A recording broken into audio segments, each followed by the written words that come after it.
My father had been dead for less than 12 hours when the phone rang, but my sister wasn't calling to cry.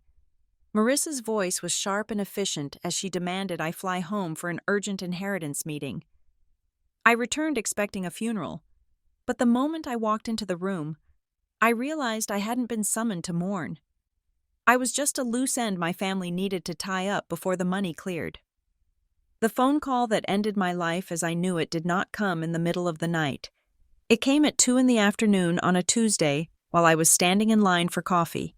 The sun was shining through the plate glass window, warming the back of my neck, and the barista was grinding beans with a mechanical whine that made it hard to hear. I looked at the screen. It was Marissa. My older sister never called.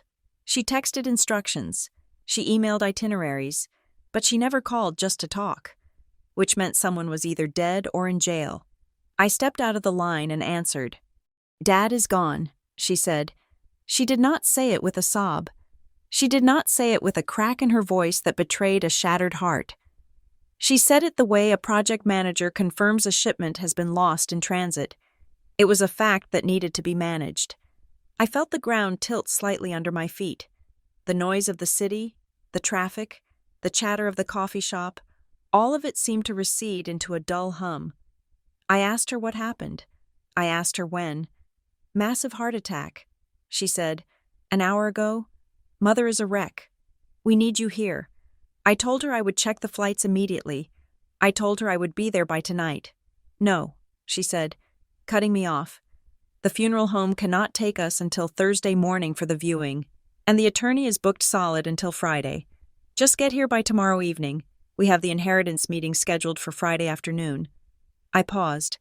My father had been dead for 60 minutes, and she was already scheduling the reading of the will. "Inheritance meeting?" I asked. "Marissa, can we just focus on the funeral? We are focusing on the future." "Samantha," she snapped, "the estate is complicated. Dad left a mess of paperwork. We need to sign off on the transfer of assets immediately so Mom does not lose access to the operating accounts. Just get here, and bring black clothes, proper black clothes, not that charcoal gray nonsense you wore to Nana's service." She hung up before I could say goodbye.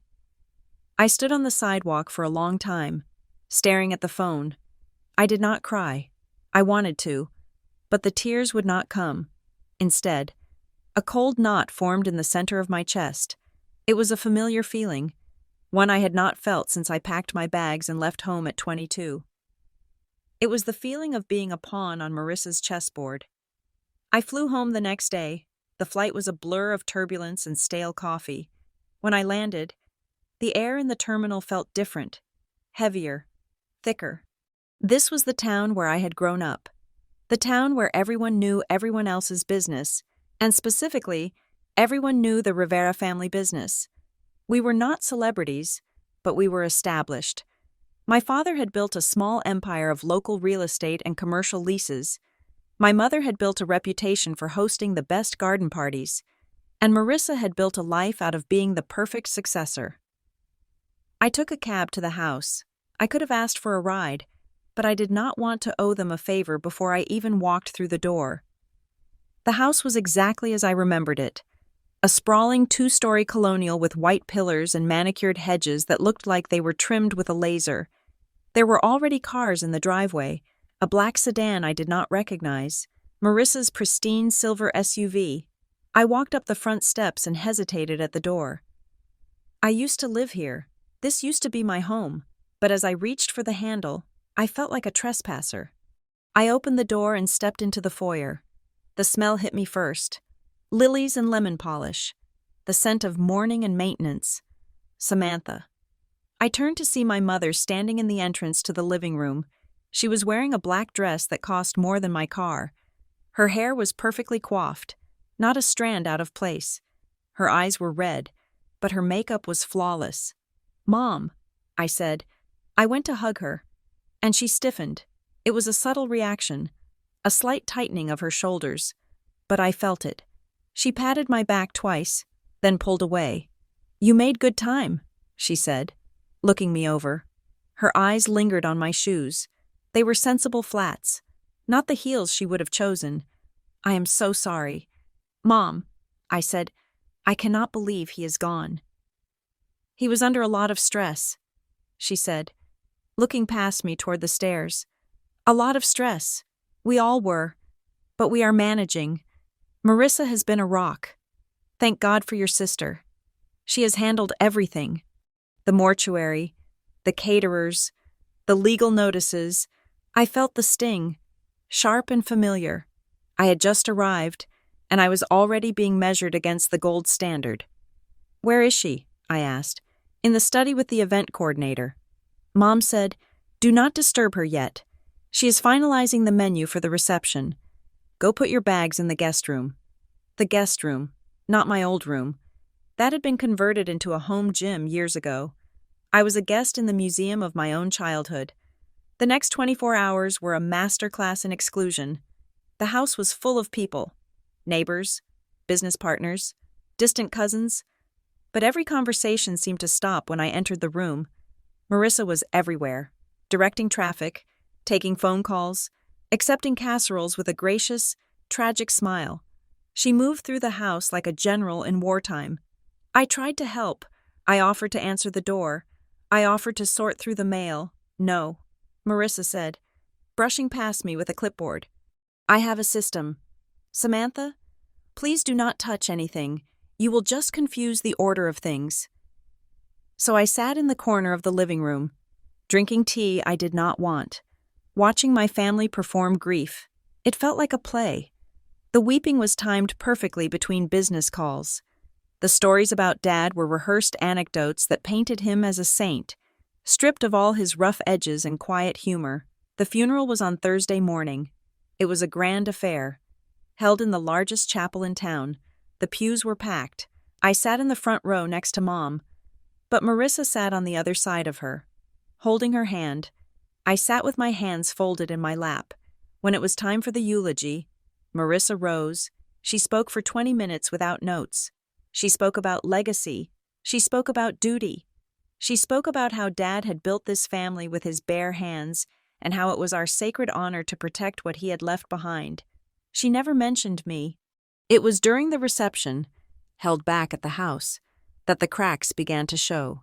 The house was crowded, the air thick with the smell of roasted coffee and expensive perfume.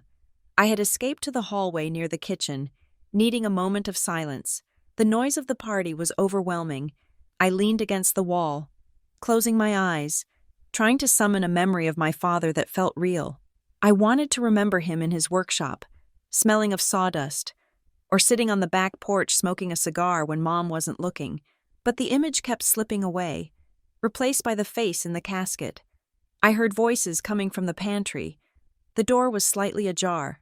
She looks tired, a man's voice said. I recognized it as Mr.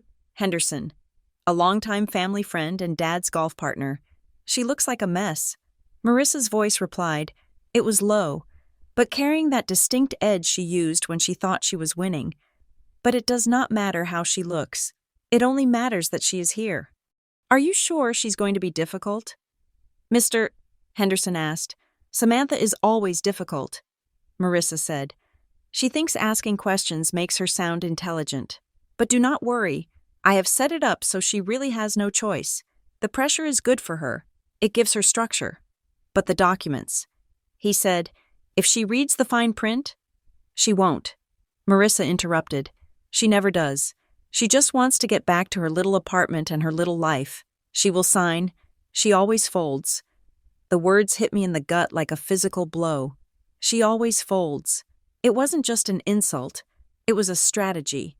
It was a statement of fact based on 33 years of evidence. I had always folded. I had folded when they told me which college to attend. I had folded when they told me my major was impractical. I had folded when I moved away, convincing myself I was escaping when really I was just retreating. I stepped back from the door, my heart hammering against my ribs. I walked quickly down the hall, away from the kitchen, away from the voices. I needed air. I went out to the back patio. The garden was lit by string lights, beautiful and fake. I stood by the fountain, gripping the cold stone edge. She thinks I will fold.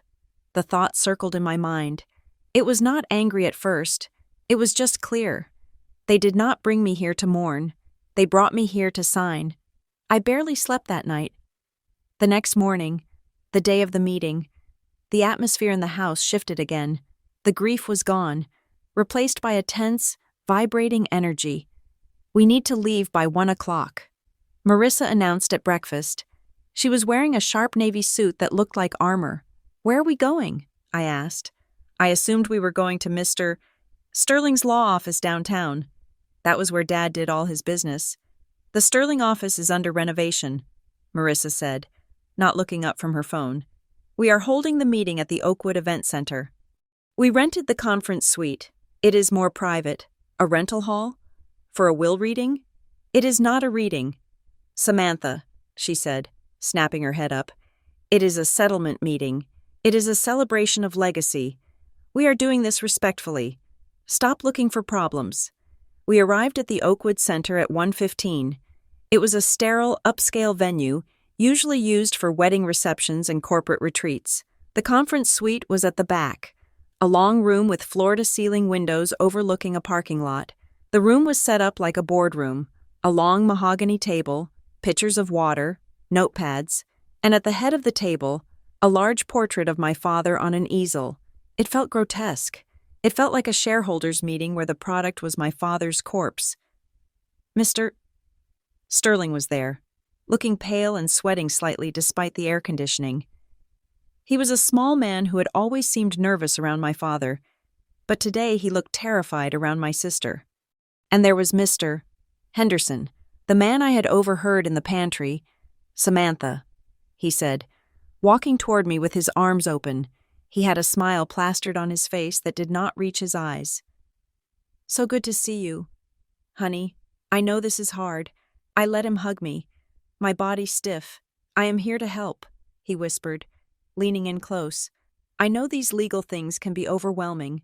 I am going to walk you through the documents, okay? Just simple. Standard stuff. We want to make sure you are taken care of. I pulled back and looked at him. What exactly is my role here?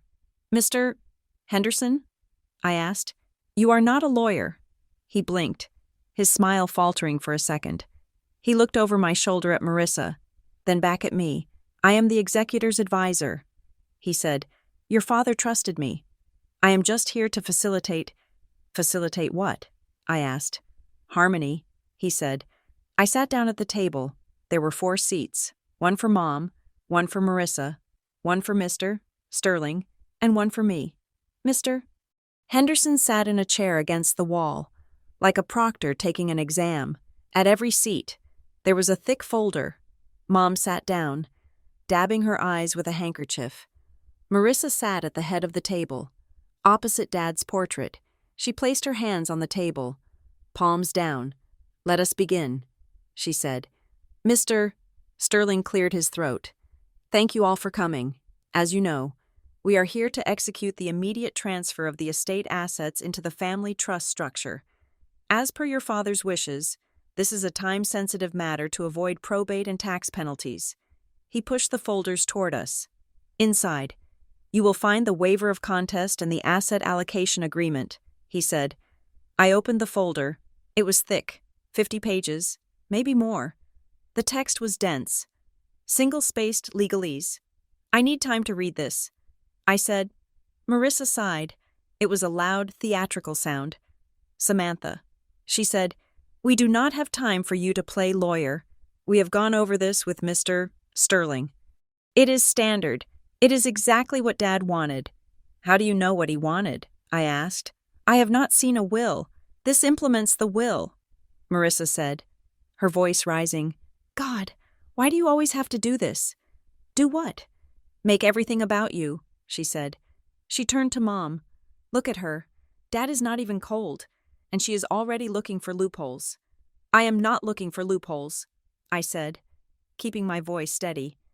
Though my hands were shaking under the table, I am looking for information. You are looking for a payout. Marissa spat. The room went silent. Excuse me? I said. We know your situation. Samantha, she said. She opened a notebook she had brought with her. She looked down at a page of notes. You have had 3 jobs in the last 4 years. You are currently freelancing, which is just a fancy word for unemployed. You live in a studio apartment. You have no savings. I felt the blood rush to my face. How did she know that? You are a leech, Marissa said. She said the word clearly, enunciating the hard H at the end. You vanish for years. You ignore us. You miss Christmas. You miss birthdays. But the second there is money on the table, here you are, asking questions, pretending you care. I looked at Mom. She was looking down at the table, twisting her wedding ring. She would not meet my eyes. That is not fair.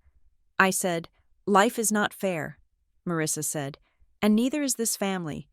You never contributed to this estate. You never helped Dad manage the properties. You never drove him to his appointments. I did. I was here. I earned this. So you get everything? I asked. No, she said, leaning back. That is the tragedy of it. Dad was too generous. He wanted you taken care of. If you sign these papers, you get a monthly stipend, a generous one, enough to pay your rent and keep you fed so you do not have to work those pathetic little jobs. She pointed a manicured finger at the folder in front of me. Sign the papers. Samantha. Take the money and go back to your life. Stop holding us hostage. My heart was pounding so hard I could hear it in my ears. I wanted to scream at her. I wanted to flip the table. I wanted to tear the folder in half and throw it in her face. But then I remembered the voice in the pantry. She always folds. I took a deep breath. I forced my muscles to relax. I looked down at the folder. There was a yellow sticky note attached to the first page. In bold black marker. Someone had written, Sign page 11. First, I turned to page 11. It was a signature page, but the text above the signature line was cut off. It referred to Schedule A and Attachment B, but those attachments were not in the folder. I looked at Mr. Sterling, where are the attachments? I asked. He jumped slightly. What? The document refers to Schedule A and Attachment B. I said, They are not here. Oh, he said, wiping sweat from his forehead. Those are just inventory lists. Standard boilerplate. We are still compiling the final itemization. It does not affect the core agreement. I cannot sign an agreement referencing documents I have not seen. I said, It is standard, Marissa shouted. She slammed her hand on the table. It is just a list of furniture and bank account numbers. Why are you being so paranoid? I looked around the room. The notary was sitting in the corner. Stamp ready. He looked bored. Mr.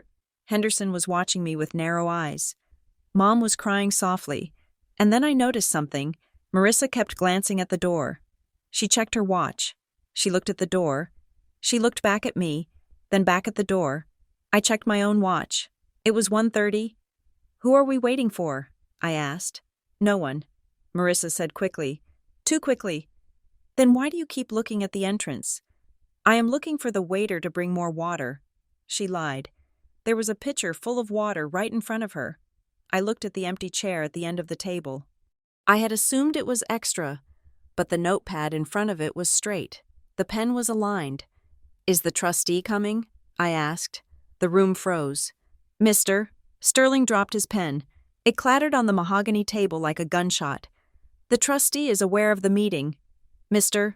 Sterling stammered. But are they here? I asked. Marissa stood up. That is irrelevant. We are the beneficiaries. We can decide this among ourselves. We do not need a babysitter. If there is a trust, I said, slowly piecing together the vocabulary I had learned from watching legal dramas, then the trustee has to oversee the distribution, right? Marissa's face turned a color I had never seen before, a deep, blotchy red. Just sign the damn paper. Samantha, she screamed. Her voice cracked. The polished mask was gone. She looked desperate. I looked at the sticky note again. Sign page 11. First, they wanted me to sign before someone arrived.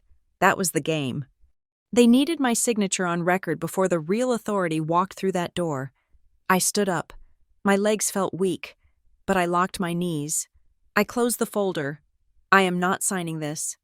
I said. Marissa stared at me. Her mouth opened, then closed. What? She whispered. I am not signing this today. I said, I am taking this folder with me. I am going to read it. I am going to wait for the attachments, and I'm going to wait for the trustee. You cannot take that. Mr. Sterling said, half rising from his chair. That is a draft. It has my name on it. I said, I picked up the folder. Mom looked up at me. Her eyes were wide with panic. Samantha, please, do not do this. You are ruining everything. I am not ruining anything. Mom, I said, I am just reading. Marissa walked around the table. She came close to me. Too close. I could smell her expensive perfume. Sour with sweat. She lowered her voice to a hiss. Do not embarrass us, she said. If you walk out that door with that folder, you are declaring war, and you will lose. You have no money. Samantha, you have no lawyers. You have nothing. I looked her in the eye. I saw the fear behind the anger. She was terrified, and for the first time in my life. Her fear did not make me afraid. It made me curious. I checked my watch again. 1:35. I think I will take my chances, I said. I turned and walked toward the door. I expected her to grab me. I expected Mr. Henderson to block my path. But they just watched. They were too shocked to move. The pawn had just walked off the board. I pushed open the heavy doors of the conference suite and stepped out into the hallway. The air was cooler out here. I clutched the folder to my chest like a shield. I walked fast, my heels clicking on the tile floor. I needed to get to my car. I needed to get away from the Oakwood Event Center, away from the pre-signed papers, away from the sticky notes. As I reached the lobby, the automatic doors slid open. A man walked in. He was wearing a gray suit, carrying a leather briefcase. He looked serious, official. He looked at his watch, then looked up at the directory. He walked past me, heading toward the conference suite I had just left. I stopped. I turned and watched him go. He was the trustee's representative. I knew it. He was late. Marissa had tried to beat the clock, and she had failed. I walked out into the bright afternoon sun. My hands were shaking so badly I dropped my keys. I picked them up, took a deep breath, and unlocked my rental car. I threw the folder on the passenger seat. I did not know what was in those missing attachments. I did not know what Schedule A was hiding. But I knew one thing. I was not a leech, and I was done folding. I sat in the driver's seat of the rental car, my hands gripping the steering wheel so tight, my knuckles turned the color of old bone. The air conditioning was blasting full force, freezing the sweat that had slicked down my back during the confrontation, but I could not stop shivering. I watched the entrance of the Oakwood Event Center through the windshield. The automatic doors slid open and closed, swallowing people in suits and spitting them back out. But I was not looking for my family anymore. I was looking for a reason to drive away.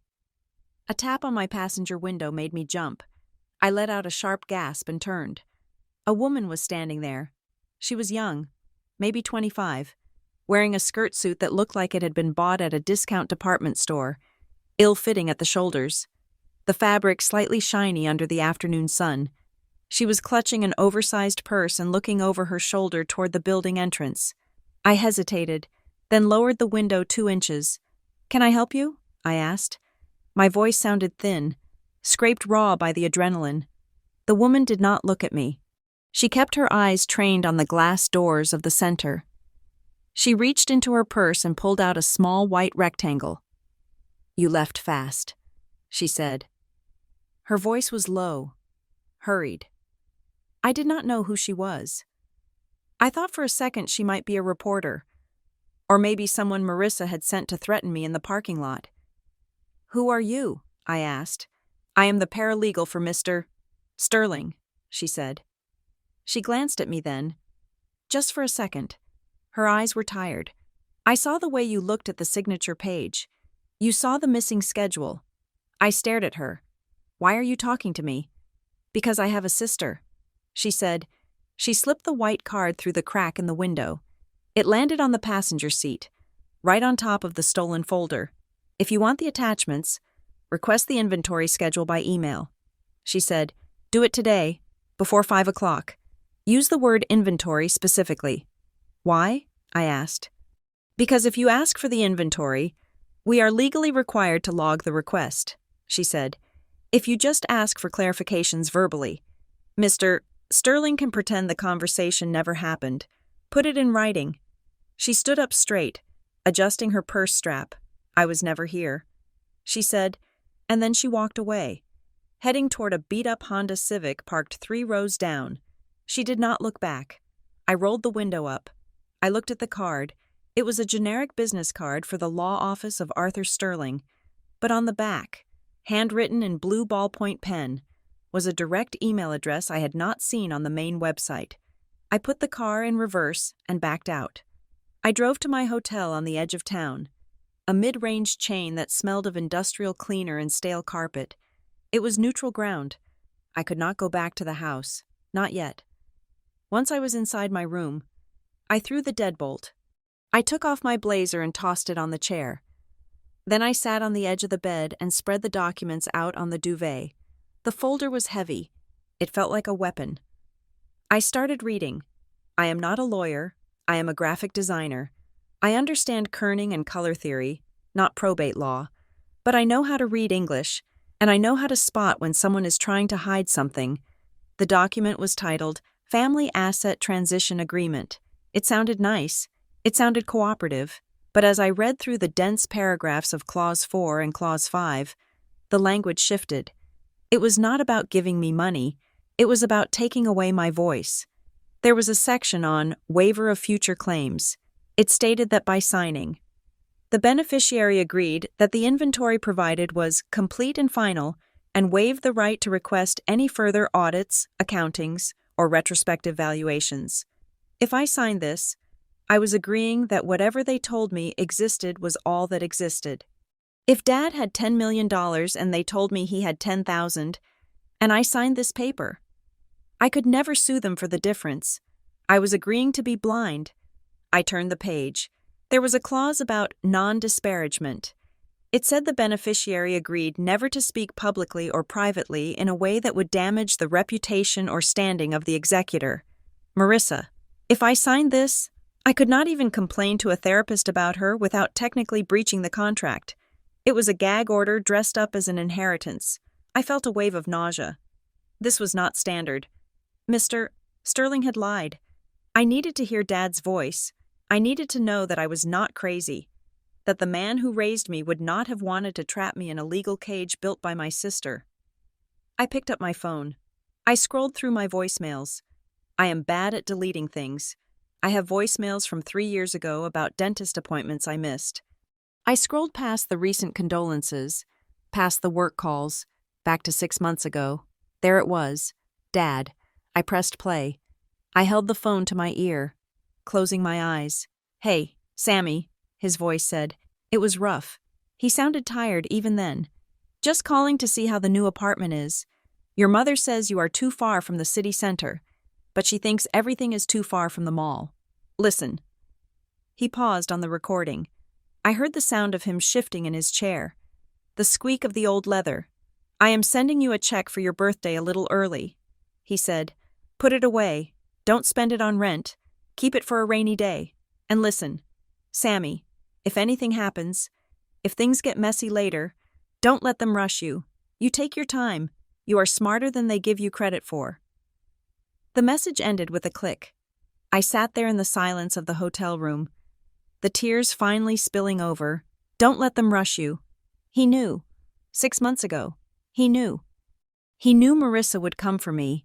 He knew Mom would stand by and watch. He had tried to warn me in the only way he could, quietly, tucked inside a birthday message so Marissa wouldn't notice. I wiped my face with the back of my hand. I looked at the clock. It was 3 in the afternoon. Don't let them rush you. I picked up the business card the paralegal had given me. I opened my laptop and typed out an email. I kept it short. I kept it cold. Subject: Request for inventory schedule. Estate of Roberto Rivera. To whom it may concern. I am formally requesting the full inventory schedule referenced in the Family Asset Transition Agreement presented to me today. I also request a full accounting of all assets held in the trust as of the date of death. Please confirm receipt of this request. Samantha Rivera. I hit send. Then I picked up the phone and dialed Mr. Sterling's office. Good afternoon. Law Office of Arthur Sterling. A cheerful voice answered. Hi. This is Samantha Rivera. I said, I was in a meeting with Mr. Sterling earlier today regarding my father's estate. I had some follow-up questions about the... I am sorry. Ms. Rivera. The receptionist cut me off. Her tone dropped 20 degrees. Mr. Sterling is in court for the rest of the week. Okay. Can I speak to his paralegal? I asked. She has stepped away from her desk. The receptionist said, Listen, Ms. Rivera. Mr. Sterling left a note on your file. He said that for efficiency, your sister Marissa is the designated point of contact for the family. All questions should be routed through her to avoid billing duplication. Billing duplication. That was a new one. So I'm not allowed to speak to the attorney representing my father's estate? I asked. You can speak to him through the executor. She said, Have a nice day. Click. I stared at the phone. They were circling the wagons. They were shutting down the lines of communication so that everything had to go through Marissa. It was a classic isolation tactic, but they had made a mistake. I looked at the folder again, on the very back page, in small print under the drafted byline. There was another name, not Sterling. It was the name of the institutional trustee, Guardian Trust Fiduciary Services. Mr. Sterling was the family lawyer, but Guardian Trust was the corporate entity Dad had hired to actually hold the money. They were the ones who were supposed to be at the meeting, the ones Marissa had been looking for. I searched for their number on my laptop. It was a toll-free number, a call center in some glass tower in Chicago or New York. I dialed, Guardian Trust. How may I direct your call? I need to speak to the trust officer handling the Roberto Rivera estate. I said, 1 moment, please. I waited on hold for 10 minutes. The hold music was smooth jazz. It was annoying. This is David Chen. A man answered. He sounded young, sharp. Mr. Chen, my name is Samantha Rivera. I am Roberto Rivera's daughter. Oh, hello, Ms. Rivera, he said. His voice warmed up slightly. I was very sorry to hear about your father's passing. We are still processing the initial intake on our end. I frowned. Initial intake? Mr. Chen, I am calling because I just left a meeting with my sister and the family attorney. Mr. Sterling, we were expecting a representative from your office to attend the reading of the distribution agreement. There was a silence on the line. A long silence. A meeting? Mr. Chen asked. Yes, I said. At the Oakwood Event Center in Virginia. Today at 1 o'clock. Mrs. Rivera. Looking at my file here. We have not authorized any distribution meeting. In fact, we have not even received the death certificate from the executor yet. We cannot schedule anything until we have official proof of death and a preliminary asset review. My stomach dropped. So you did not send anyone? I asked. No. He said, we have no representative in Virginia today. And frankly, we would never hold an initial beneficiary meeting at a rented event space. We do those in our regional offices or via secure video conference. I closed my eyes. It was all fake. The sticky notes, the pre-signed folders, the urgency. Marissa had staged the entire thing to get me to sign the waiver before the trustee even knew the process had started. Ms. Rivera? Mr. Chen asked. Are you still there? Yes, I said. Thank you. Mr. Chen, that is all I needed to know. I hung up. I sat there for a long time as the sun went down, casting long shadows across the hotel room. I realized then that I was not dealing with a greedy sister. I was dealing with a criminal. The next morning, Marissa texted me at 7 o'clock. Coffee? The Beanery? 8 a.m. We need to clear the air. I did not want to go. I wanted to pack my bag and fly back to my apartment and pretend none of this was happening. But I couldn't. If I left now, I was leaving Dad alone with them. I showered and dressed in the same black pants I had worn yesterday. I looked tired. Good. Let her underestimate me. The Beanery was a hipster coffee shop downtown with exposed brick walls and overpriced lattes. Marissa was already there, sitting at a corner table. She was wearing a cream-colored cashmere sweater and pearl earrings. She looked soft, approachable. It was a costume. I bought a black coffee and sat down across from her. "Samantha." She sighed. She reached across the table as if to touch my hand, but I pulled it back. "Don't," I said. She pulled her hand back and wrapped it around her mug. "Look," she said softly. "Yesterday was intense. I am sorry if I snapped at you. The stress has been eating me alive. You have no idea what it is like, trying to hold Mom together. She woke up crying again today. I watched her. She was good. She was using Mom as a shield. I just want what is best for us," Marissa said. "Dad wanted us to be secure. That agreement? It guarantees you income for life. Why are you fighting it?" "Because it hides things." "Marissa," I said. "It does not hide things," she said, her eyes widening in mock innocence. "It simplifies things. You do not understand how complex these estates are. There are taxes, creditors, liquidity issues. I am trying to protect you from the headache." I leaned forward. "I called Guardian Trust." I said. Marissa froze. The mug stopped halfway to her mouth. "I spoke to a Mr. Chen," I continued. "He said they did not schedule a meeting. He said they did not even know we were meeting." Marissa slowly lowered the mug. Her face changed. The soft, sisterly concern evaporated like mist. Her eyes went hard and flat. The corners of her mouth turned down. "You had no right to call them," she said. Her voice was low. "Dangerous. I am a beneficiary. Marissa, I have every right. You are a complication." She hissed. "Why did you lie?" I asked. "Why did you try to trick me into signing a waiver before the trustee was involved?" "Because you do not deserve a seat at the table," she said. She did not shout, but the intensity of her whisper was worse. She leaned in, her face inches from mine. "Where were you when Dad had his first surgery?" she asked. "Where were you when he fell in the garden last year? Where were you when he started forgetting names?" "I was working," I said. "I was living my life." "You were hiding," she said. "You ran away because you could not handle the expectations. You let me do the heavy lifting. I managed his appointments. I managed the bills. I managed the maintenance on the properties. I have been running this family for 5 years while you played artist in the city. That does not mean you get to steal the estate." I said. "It is not stealing," she said. "It is compensation. It is payment for services rendered." Dad knew that. He knew I was the one who kept the lights on. "Then show me the records," I said. "If it is fair. Show me the inventory."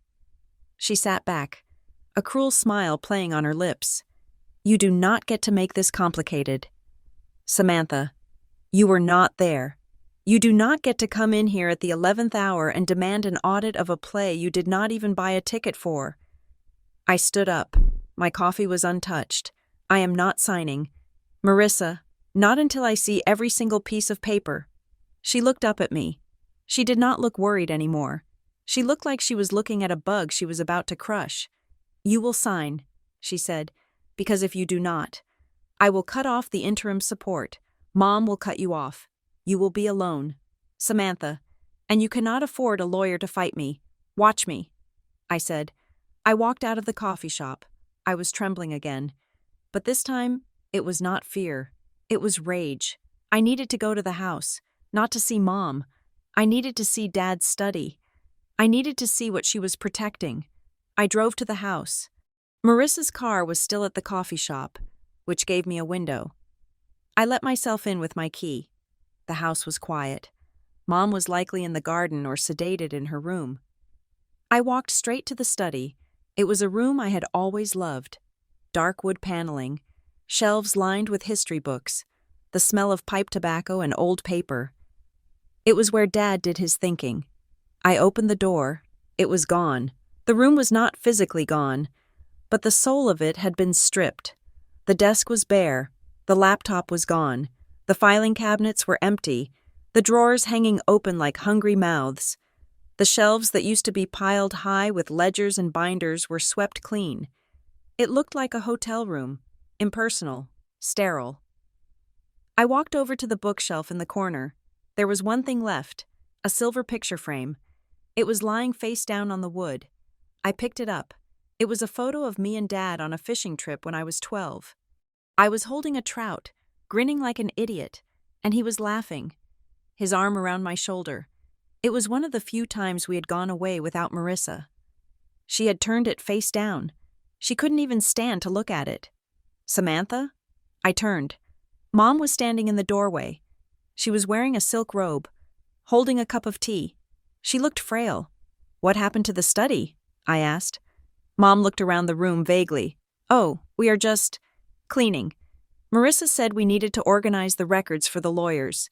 She took the files to her office for safekeeping. She took everything? I asked. Even the laptop? She needs to process the accounts. Dear. Mom said, she is handling it. Why are you so suspicious? I looked at the trash bin by the desk. It had been emptied, but not well. There was a clear plastic liner in it. I walked over and looked inside. At the bottom, clinging to the plastic, was a handful of confetti, shredded paper. I reached in and pulled out a clump. It was cross-cut, but I could make out fragments, a blue logo, a piece of a return address, wealth management, and a date, January 15th. That was 2 weeks ago, 2 weeks before Dad died. Mom, I said, holding up the shredded paper, why was Marissa shredding bank statements from 2 weeks ago? Mom looked away. She took a sip of her tea, her hand shaking. She was just clearing out old junk mail. Samantha, stop it. You are upsetting me. She turned and walked away. I put the paper in my pocket. It wasn't junk mail. Junk mail doesn't come in certified envelopes. I left the house. I felt like I was suffocating. As I walked down the driveway to my car, a voice called out from the yard next door. Samantha, is that you? I looked over the hedge. It was Mrs. Gable. She had lived next door for 30 years. She was wearing gardening gloves and a sun hat. Mrs. Gable, I said, forcing a smile. Hi. I am so sorry about your father, she said, walking over to the fence. He was such a good man. Always waved when he got the mail. Thank you, I said. It happened so fast, she said, shaking her head. I was just saying to my husband. It was strange. What was strange? I asked. Well, seeing the movers here so close to the end. She said. I froze. Movers? I asked. Yes, she said. About 10 days ago? Maybe 2 weeks? That big truck backed up to the garage. I saw them loading those filing cabinets and boxes. I thought maybe your parents were downsizing early. I meant to ask your mom, but I didn't want to pry. I felt the blood drain from my face. 10 days ago, Dad was alive. He was alive, but he was weak. He had been bedridden for the last week. Marissa hadn't waited for him to die.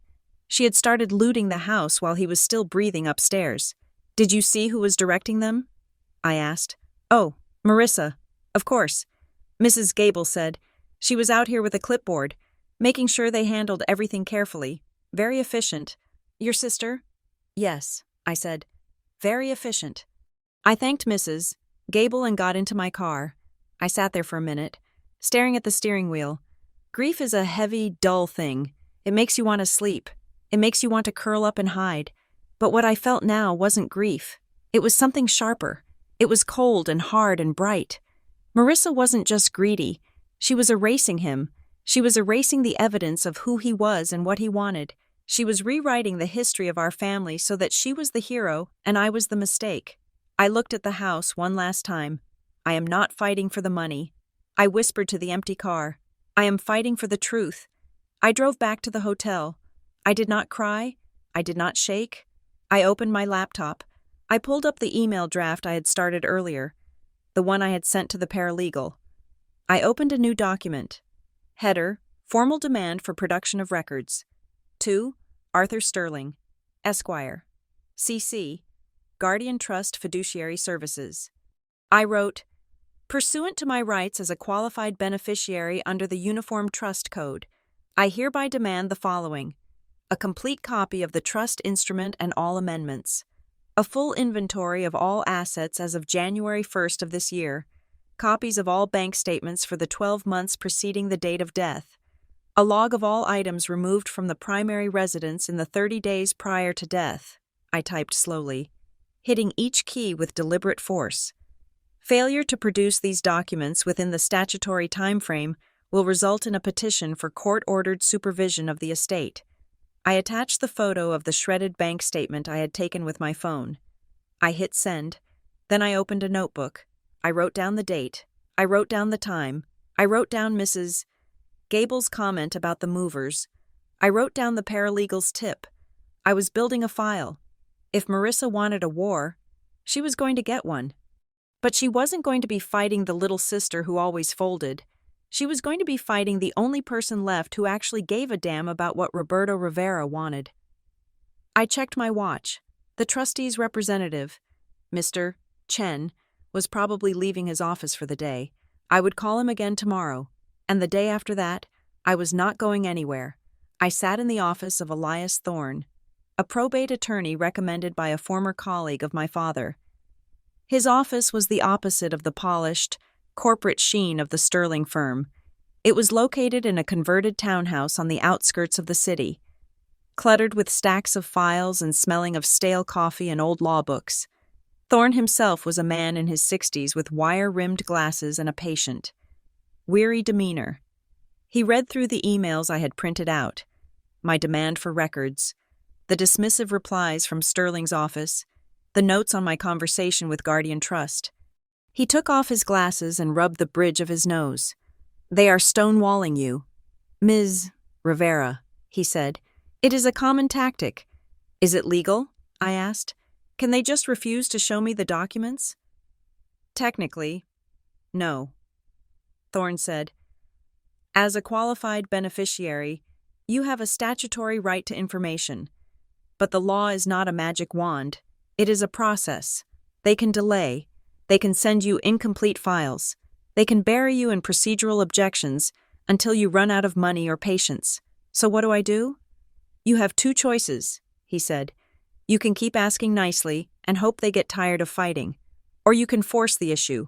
You file a petition for court oversight. You ask a judge to compel them to produce the records." "That sounds expensive," I said. "It is." He nodded. "And it is aggressive. Once you file that petition, you are suing your family. There is no going back to Sunday dinners after that." I thought about the empty study. I thought about the pre-signed folders. I thought about Marissa's face in the coffee shop, the way she had looked at me with pure contempt. We stopped having Sunday dinners a long time ago. "Mr. Thorne," I said. He looked at me for a moment, then nodded. "All right," he said. "If you want to fight, we fight. But first, we need ammunition. We need to find something concrete in the documents they do provide. Inconsistencies, errors, something that proves this is not just a family squabble, but a breach of fiduciary duty." 2 days later, the inventory schedule finally arrived in my email inbox. It came from Sterling's paralegal, the one who had helped me in the parking lot. But the cover email was formal and cold, clearly dictated by Sterling himself. Attached, please find the preliminary inventory of assets for the estate of Roberto Rivera. Please note this is a draft and subject to revision. I opened the file. It was a spreadsheet, 12 pages long. I spent the next 6 hours going through it line by line. I had a highlighter in one hand and a calculator in the other. At first glance, it looked impressive. It listed bank accounts, real estate holdings, insurance policies. The totals were large. But as I looked closer, the details started to blur. Item 42, family investment account. Value, $250,000. Held where? Every other account listed the bank name, Chase, Wells Fargo, Bank of America.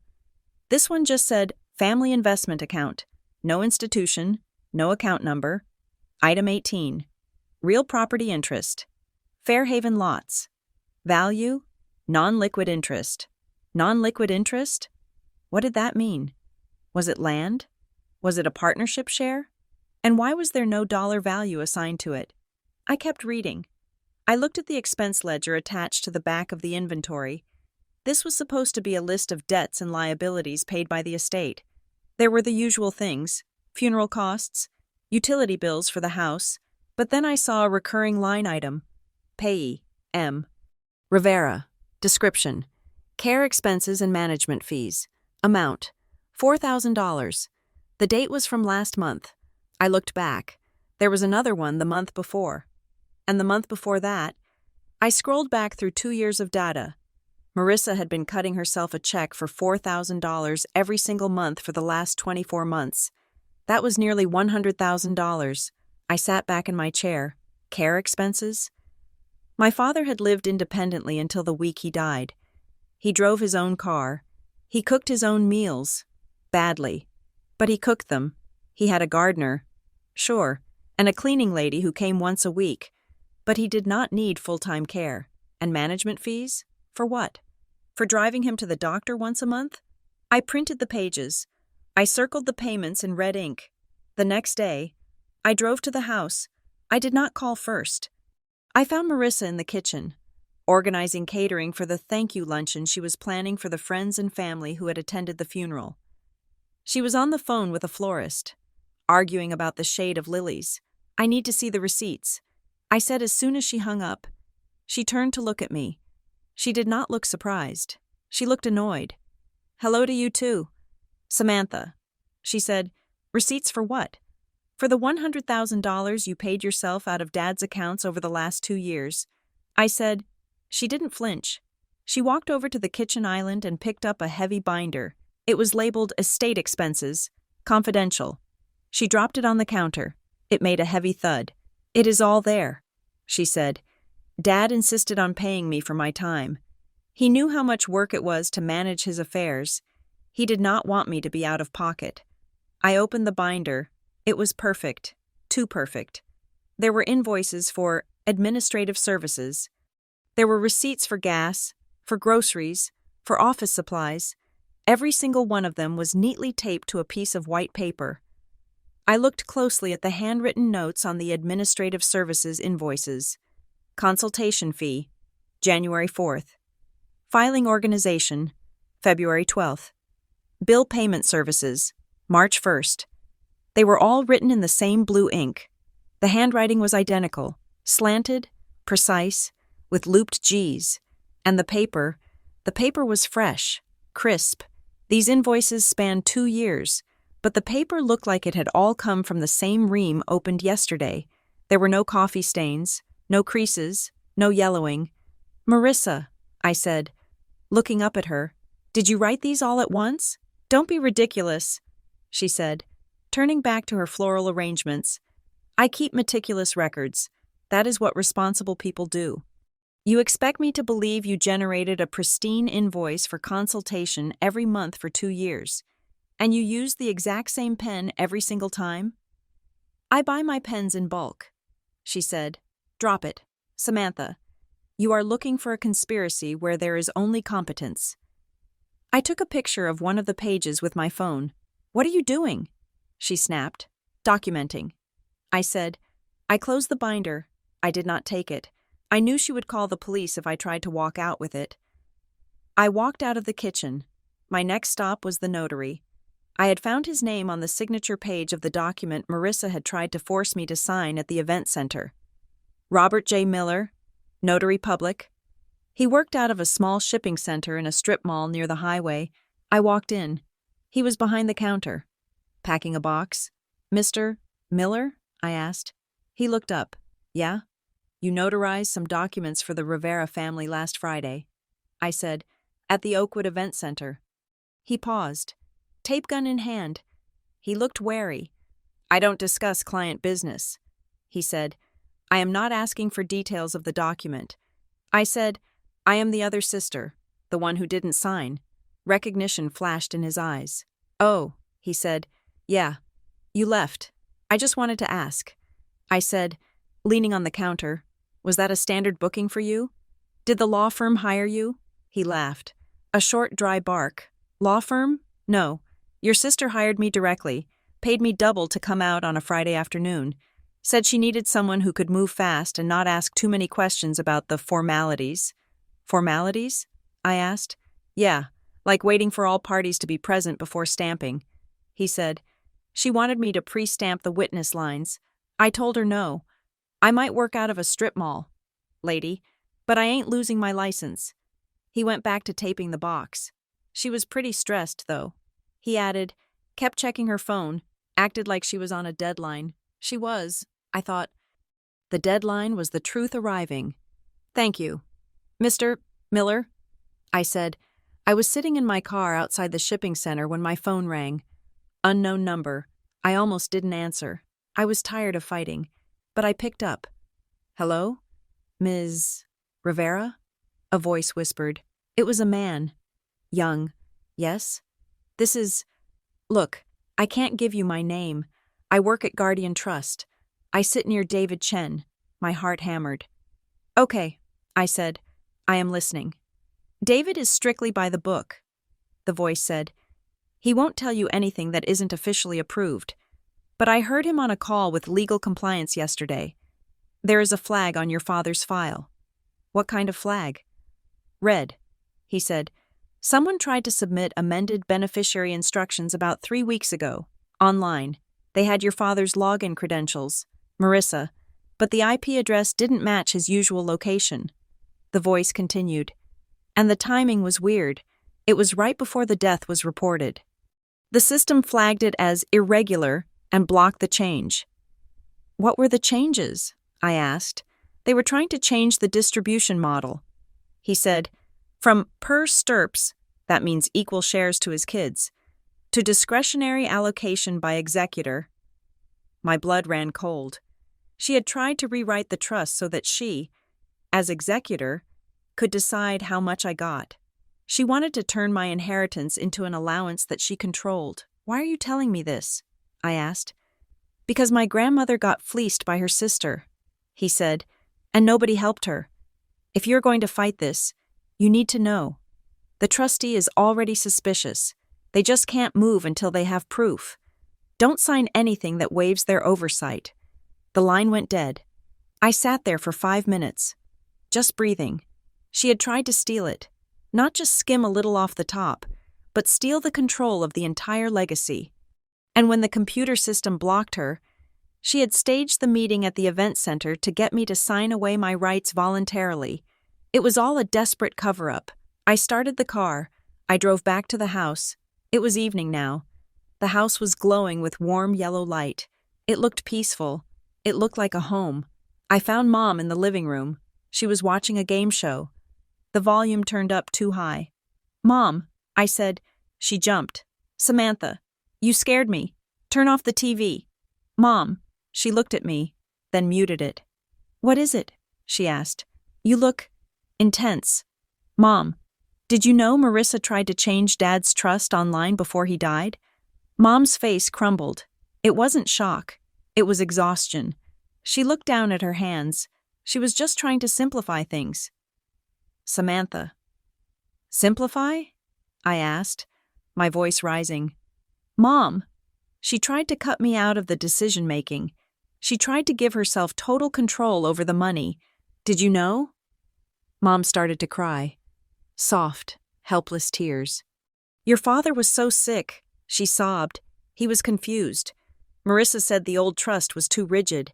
She said if we didn't fix it, the lawyers would take everything in fees. She said she could manage it better if she had the authority. So you gave her his passwords? She asked for them. Mom cried.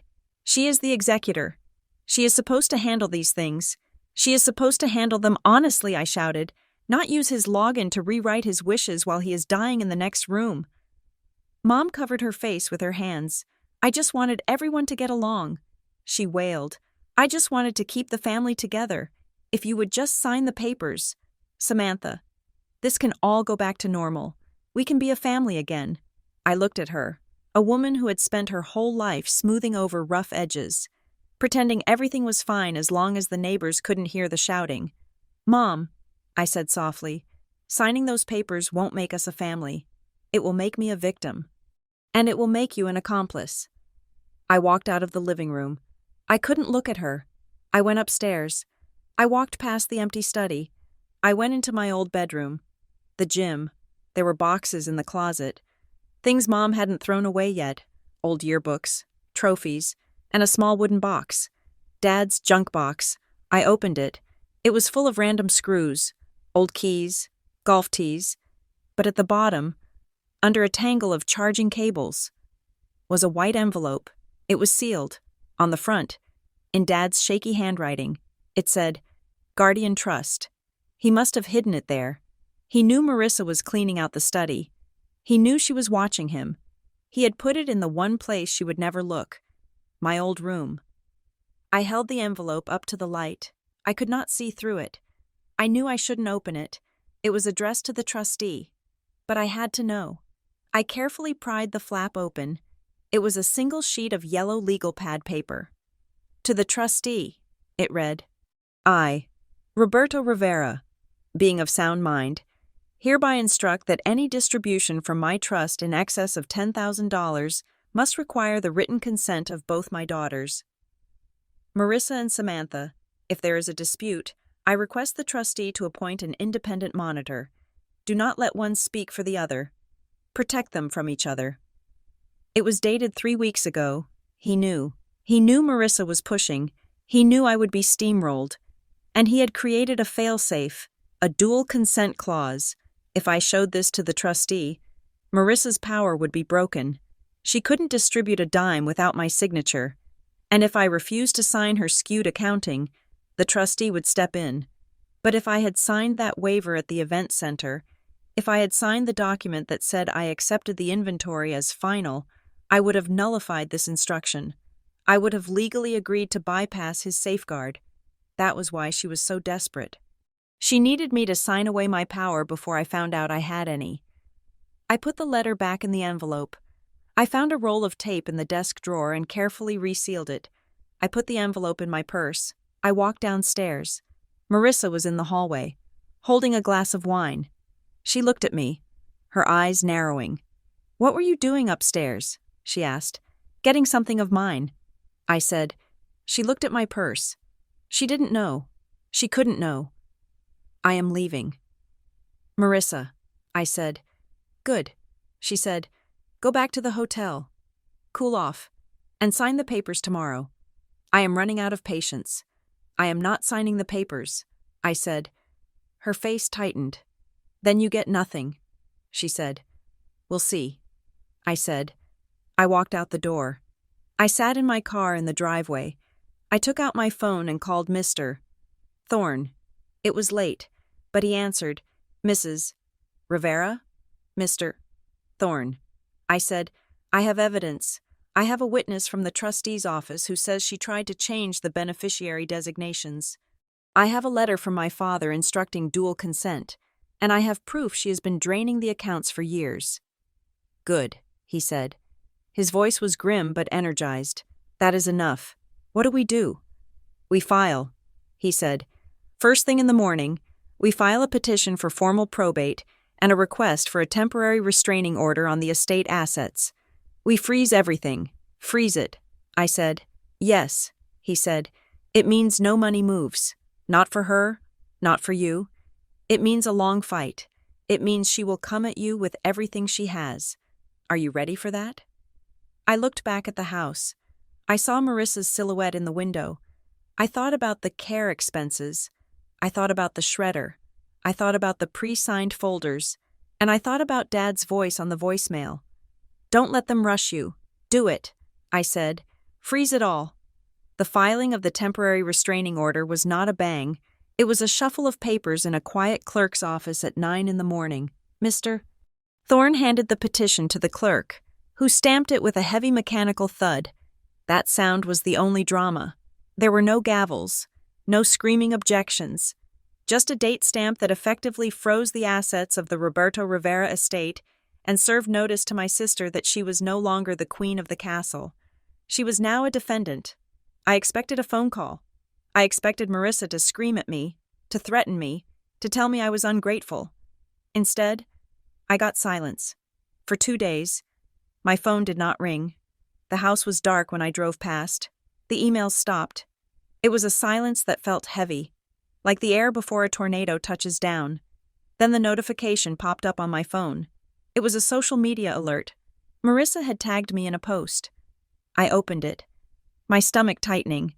It was a photo of her and Dad, taken years ago at a charity gala. They looked perfect. He was in a tuxedo.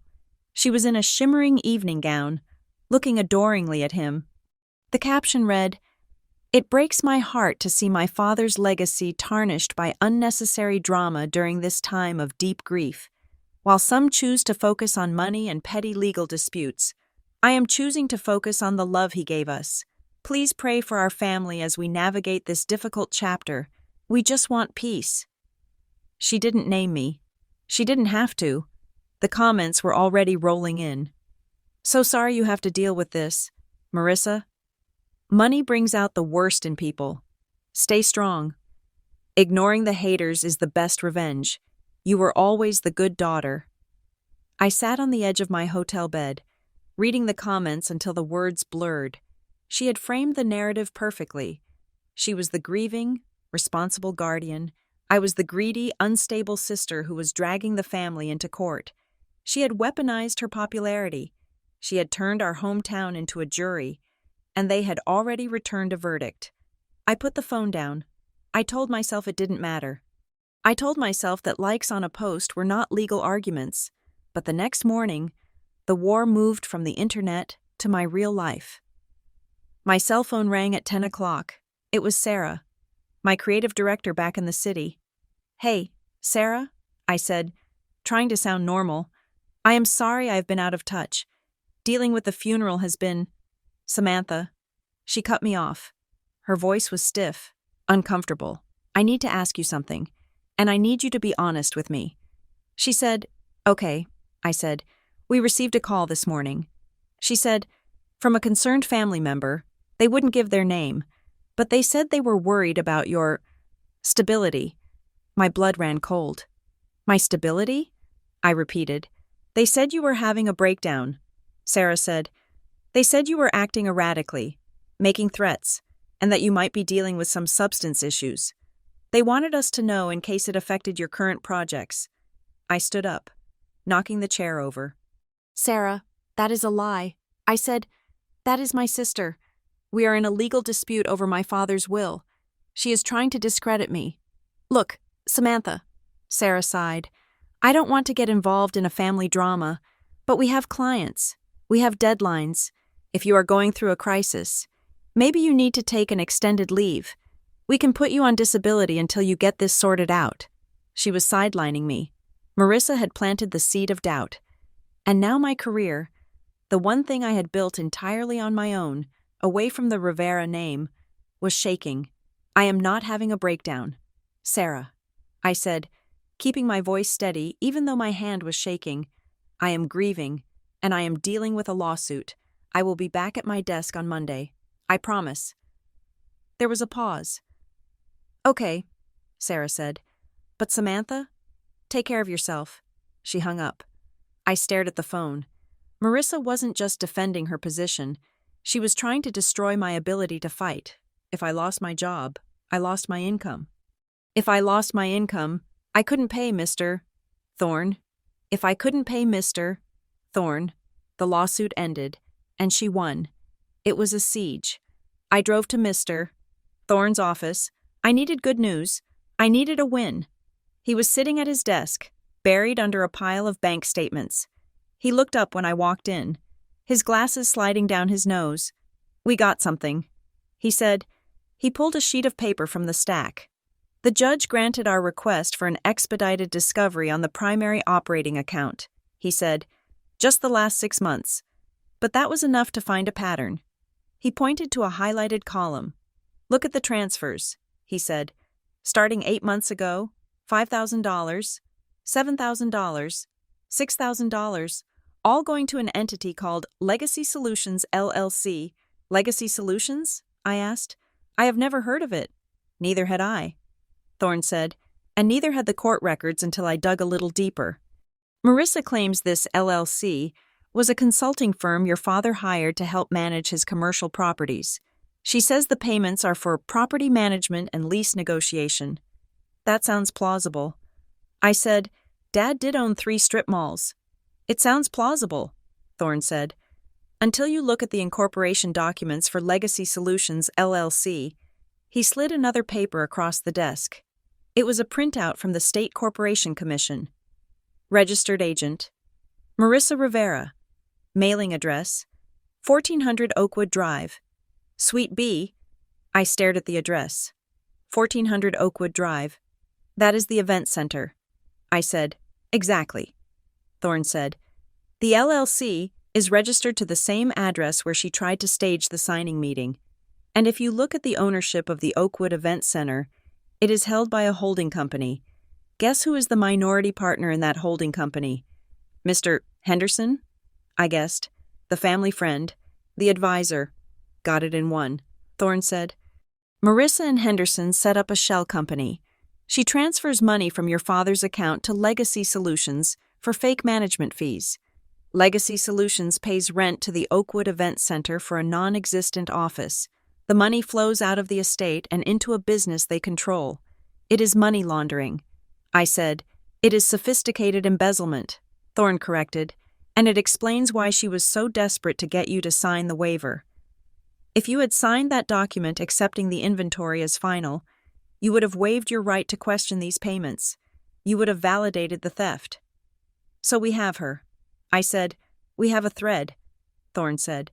But we need the whole sweater. We need to prove that your father didn't authorize these payments. She will claim he approved every dime.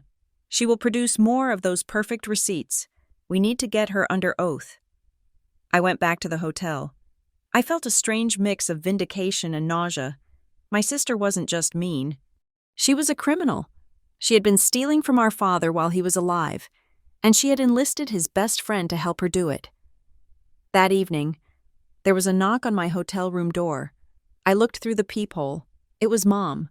I hesitated. I didn't want to let her in. I didn't want to hear her defend Marissa again. But she was my mother, and she looked small in the hallway, clutching her purse with both hands. I opened the door. Samantha, she said, can I come in? I stepped back. She walked in and looked around the generic hotel room with a grimace. You shouldn't be staying here, she said. It is depressing. It is what I can afford. Mom, I said, since I'm paying for a lawyer to stop my sister from robbing us. Mom winced. She sat down on the single armchair. She didn't take off her coat. Marissa is very upset. Mom said, the freeze on the accounts.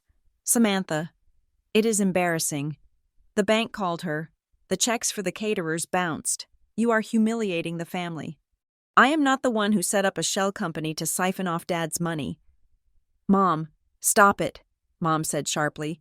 She reached into her purse and pulled out a long white envelope. I came here to make this stop, she said. Marissa and I talked. We want to offer you a settlement, an advance on your inheritance, so you can go home, so you can stop this madness. She held out the envelope. I didn't take it. How much? I asked. $50,000. Mom said, immediate wire transfer. You can have it tomorrow. You can pay off your debts. You can take a trip. Just walk away. Samantha, $50,000. It was a lot of money. It was more than I made in a year at my first job. It would pay off my student loans. It would give me a cushion. And the rest? I asked. What happens to the rest of the estate? Marissa will handle it, Mom said. She will manage the trust. She will make sure you get your stipend. But you have to sign the agreement. I took the envelope and opened it. Inside was a check for $50,000 and a document. Settlement and non-disclosure agreement. I scanned the text. It was brutal. It required me to withdraw my petition. It required me to destroy all copies of the documents I had obtained. And it contained a confidentiality clause with a penalty of $100,000 for any breach. If I signed this, I couldn't tell anyone what she did. I couldn't tell the trustee. I couldn't tell the police. I would be taking a bribe to bury the truth. This isn't an inheritance. Mom, I said, this is hush money. It is a gift, Mom cried. Why do you have to be so difficult? Why do you always have to ruin everything? I looked at her. Her eyes were wet, but they were also angry. She wasn't a victim. She was part of the machinery. She wanted peace more than she wanted justice. She wanted the image of the perfect family more than she wanted the actual family. I remembered being 10 years old, crying because Marissa had cut the hair off my favorite doll. Mom had told me to stop crying, to stop making a scene. She had bought me a new doll, but she hadn't punished Marissa. She had just covered it up. You bought me off then, too. I thought, I put the check back in the envelope. I put the envelope on the table. No, I said, Samantha, please, Mom whispered. I'm not signing. Mom, I don't want $50,000. I want to know where the rest of it went. She stood up. She looked at me with something like hate. You are going to lose, she said. Marissa will destroy you in court. She has the records. She has the lawyers. You have nothing. I have the truth. I said, and I have Dad's letter. Mom froze. What letter? The one he left in the junk box. I said, the one you didn't find when you cleaned out the study. She stared at me, her face pale. She didn't ask what was in the letter. She just turned and walked out the door. For a long time after she left, I sat in the dark. I felt a crushing weight of guilt. Maybe Mom was right. Maybe I was the villain. Marissa had taken care of them. She had been there every day. Maybe she deserved the extra money. Maybe the management fees were fair compensation for dealing with aging parents while I was off living my life. Was I just being petty? Was I just jealous that she was the golden child and I was the afterthought? I replayed the scene in the kitchen. Marissa's perfect binder. The identical receipts. No, if it was fair, she wouldn't have hidden it. If it was fair, she wouldn't have shredded the bank statements. If it was fair, she wouldn't have tried to bribe me. I wasn't fighting for money. I was fighting because Dad had asked me to. Don't let them rush you. 2 days later, we met for mediation. The judge had ordered it as a mandatory step before a full trial. We met in a conference room at the courthouse. It was a neutral room with beige walls and a round table. Mr. Thorne sat next to me. Marissa sat across from us, flanked by Mr. Sterling and another lawyer I didn't recognize, a shark in a 3-piece suit. The mediator was a retired judge, a woman with gray hair and a no-nonsense manner.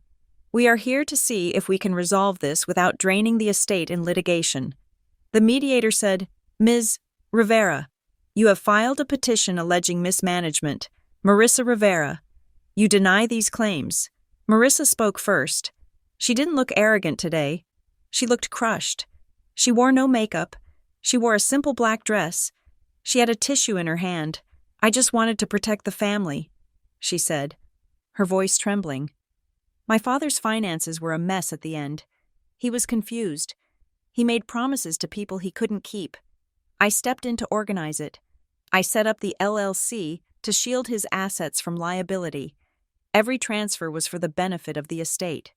She looked at me, tears spilling over. Samantha thinks I am a monster, she said, but I was the one changing his bandages. I was the one holding his hand when he was scared.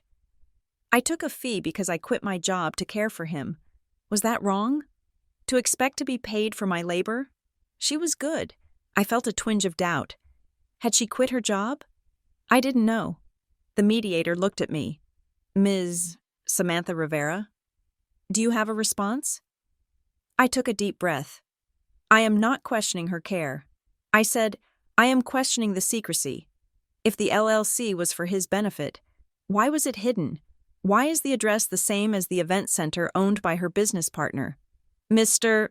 Sterling jumped in. Standard asset protection, he said smoothly.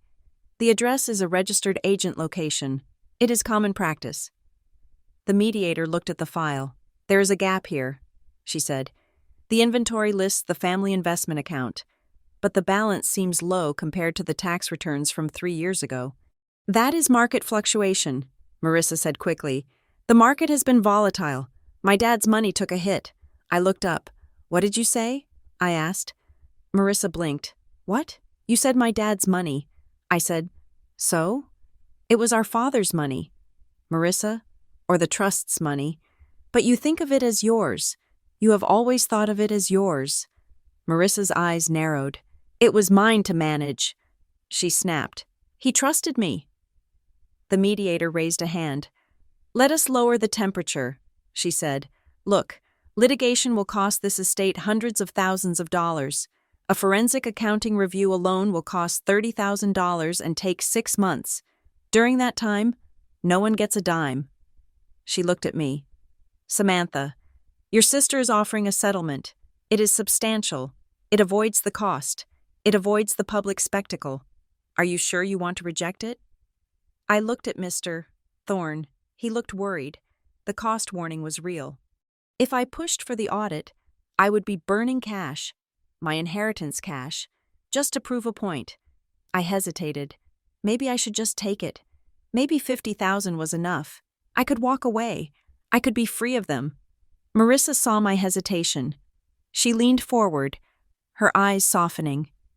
Sammy, she said, using the nickname she hadn't used in 20 years. Please, let us just end this. For Mom. I almost said yes. Then the door opened. A clerk walked in. He handed a folder to Mr. Thorne. Thorne opened it. He read the top page. His eyebrows shot up. He didn't say anything. He just slid the paper in front of me. It was a log from the Guardian Trust IT department. Date: January 10th. Action: contact information update. User: R_Rivera_login. Old email: riveragemail.com. New email: Marissa. Rivera Legacy Solutions .net. Phone: Marissa's cell number. Thorne cleared his throat. Madam Mediator, he said, before we consider settlement, I would like to enter this into the record. He passed a copy to the mediator and one to Mr. Sterling. Marissa looked at the paper. Her face went gray. On January 10th, 3 weeks before the decedent's death, Thorne said, someone used his login credentials to change the contact email on the trust account to an email address controlled by the executor. This effectively routed all fraud alerts and statements to Marissa Rivera, bypassing the decedent entirely. The mediator looked at the paper, then at Marissa. Did your father authorize this change? The mediator asked. Marissa stammered. He didn't use email anymore. I was helping him. Thorne pulled out another paper. We also have a log showing that on January 11th, a request was made to liquidate the family investment account and transfer the funds to Legacy Solutions, LLC. The request was denied by the trustee because of the pending beneficiary review. The room went silent. She hadn't just taken fees. She had tried to drain the main investment account 3 weeks before he died. She had tried to empty the bucket before the water could be measured. The mediator closed the file. This changes the complexion of the mediation, she said. Her voice was cold. This suggests premeditated interference with the trust assets. Marissa looked at her lawyers. Mr. Sterling looked sick. The shark in the suit was packing up his briefcase. I want a forensic accounting. I said, my voice was loud in the quiet room. I want to see every transaction for the last 5 years. I want to see the credit cards. I want to see the medical bills. I want to see everything. Mr. Sterling spoke up. Your Honor, he said to the mediator, old habits. A forensic accounting is incredibly expensive. The estate does not have the liquidity to fund it right now. Given the freeze, the mediator looked at me. He is right, she said. If you want the court to order a forensic audit now, the petitioner often has to front the cost until the estate is settled. We are talking about a retainer of $20,000. Do you have that kind of money? Ms. Rivera? Marissa smirked. It was a tiny, fleeting thing, but I saw it. She knew I didn't have $20,000. She knew I lived paycheck to paycheck. She thought she had me checkmated by poverty. I looked at her. I looked at the Legacy Solutions email address. I thought about my savings. I had a small investment account, a mutual fund my grandmother had left me. It had $22,000 in it. It was my safety net. It was my down payment for a house someday. If I spent it on this, and I lost. I would have nothing. I would be zeroed out. I looked at Mr. Thorne. If I pay for it, I asked, does the court pick the accountant? Yes, Thorne said. An independent master, not one of hers. I looked at Marissa. Her smirk was gone, replaced by a challenge. She didn't think I would do it. She didn't think I had the guts to burn my own safety net just to burn her house down. I will pay it. I said. Marissa gasped. You can't. She said, you don't have it. I will liquidate my personal account. I said to the mediator, I will have the check for the court by Friday. Samantha, don't be stupid. Marissa hissed. That is everything you have. I looked her dead in the eye. It is worth it, I said, to see what you are hiding. The mediator nodded. Very well. The mediation is adjourned. We will reconvene after the forensic audit is complete. I walked out of the courthouse. The sun was blinding. My hands were shaking.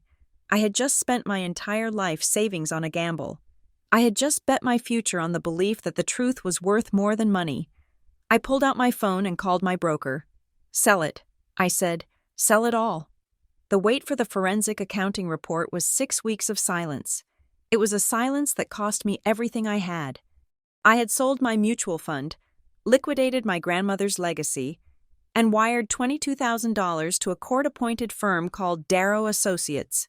For 6 weeks, I ate instant noodles in my apartment in the city, ignoring calls from friends, ignoring the terrified feeling in my stomach that I had just thrown my future into a black hole.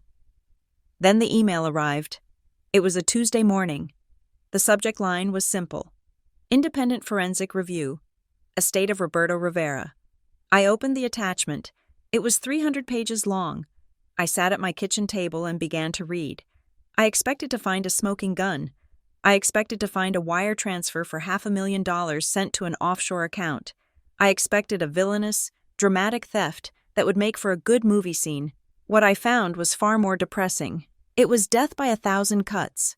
The accountant had categorized every transaction from my father's operating accounts for the last 5 years. And the pattern was undeniable. On November 12th, a charge for $300 at a high-end steakhouse, coded in Marissa's ledger as client dinner for property lease. But I checked the date. It was Marissa's husband's birthday. On December 4th, a charge for $2,000 at an electronics store, coded as office equipment upgrade. But Dad didn't have an office. He worked from his armchair, and the serial number on the receipt, which the forensic accountant had tracked down, belonged to a gaming laptop. My nephew, Marissa's son, had posted a photo of his new gaming setup on Instagram that same week. It went on and on. Gas tank fill-ups, travel expense, grocery runs to Whole Foods, catering for meetings, a spa day, medical therapy. Marissa hadn't raided the vault. She had simply attached herself to my father's finances like a parasite, draining him $20, $50, $100 at a time. She had treated his bank account as her personal slush fund, justifying every latte and every tank of gas as a necessary expense for the burden of managing his life. The total over 5 years was not millions. It was $240,000. It was $250,000, stolen in increments so small that no single transaction looked like a crime. But together, they formed a massive, systemic looting of our father's estate. I felt sick. It wasn't the money. It was the intimacy of the theft. She had bought her groceries with his money while he sat in his house eating leftovers. She had bought her son's Christmas presents with his money and claimed credit for them. But then, on page 112, I found something that stopped me. The accountant had flagged a series of monthly checks for $500, written to a J. Miller. Marissa had noted these in her ledger as suspicious possible coercion. She had tried to frame them as if someone was blackmailing Dad, or as if he was losing his mind and giving money away to strangers. I looked at the name, J. Miller. I closed my eyes and smiled. I knew who J. Miller was. Years ago, when I was in college, Dad had started a small venture with an old army buddy named John Miller. They wanted to flip houses. The business failed within a year, and they lost money. It wasn't a lot, but Dad felt responsible because he had convinced John to invest. He had told me about it one night when I was visiting. We were sitting on the porch. Sammy, he had said, I owe John, legally. I don't owe him a dime. The bankruptcy wiped it clean. But a man's word has to mean something. I am going to pay him back. $500 a month. It will take me 10 years. But I will do it. He had grabbed my hand. Don't tell your mother, he had whispered. She worries about money. And don't tell Marissa. She will say I am being sentimental. She will try to stop it.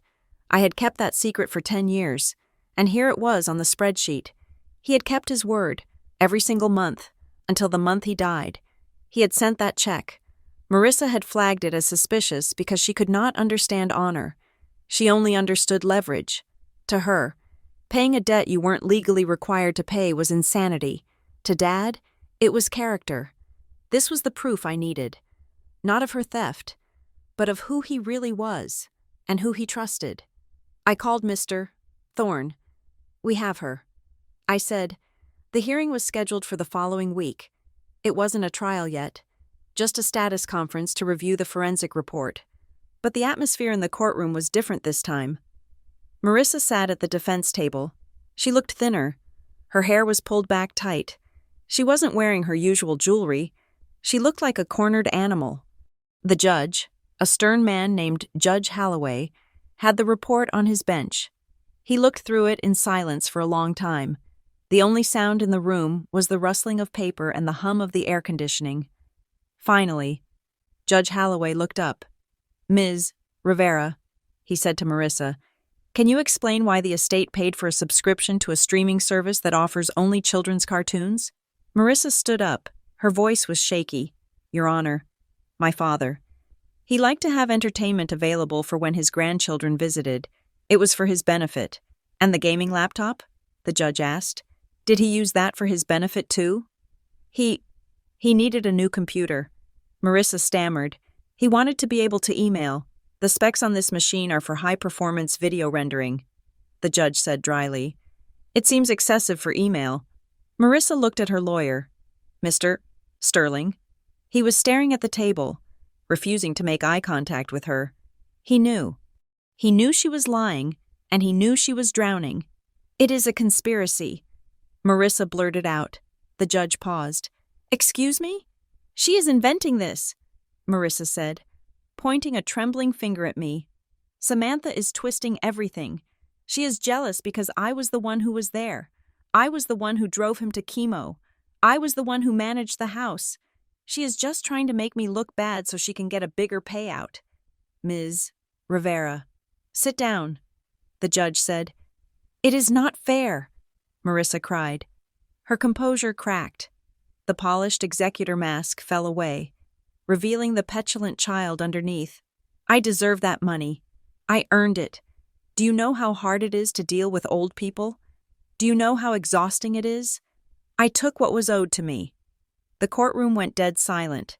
She had just admitted it. She had just admitted that the expenses were actually unauthorized payments for her services, payments she had hidden because she knew they were illegal. Mr. Thorne stood up. Your Honor, he said quietly, we would like to call a witness to speak to the intent behind these actions. The judge nodded. Proceed. The doors opened, and a young man walked in. He was wearing a gray suit. It was Mr. Chen from Guardian Trust, or rather, the compliance officer who worked with him. He took the stand. He was sworn in. Mr. Thorne approached him. Sir, can you state your name and position for the record?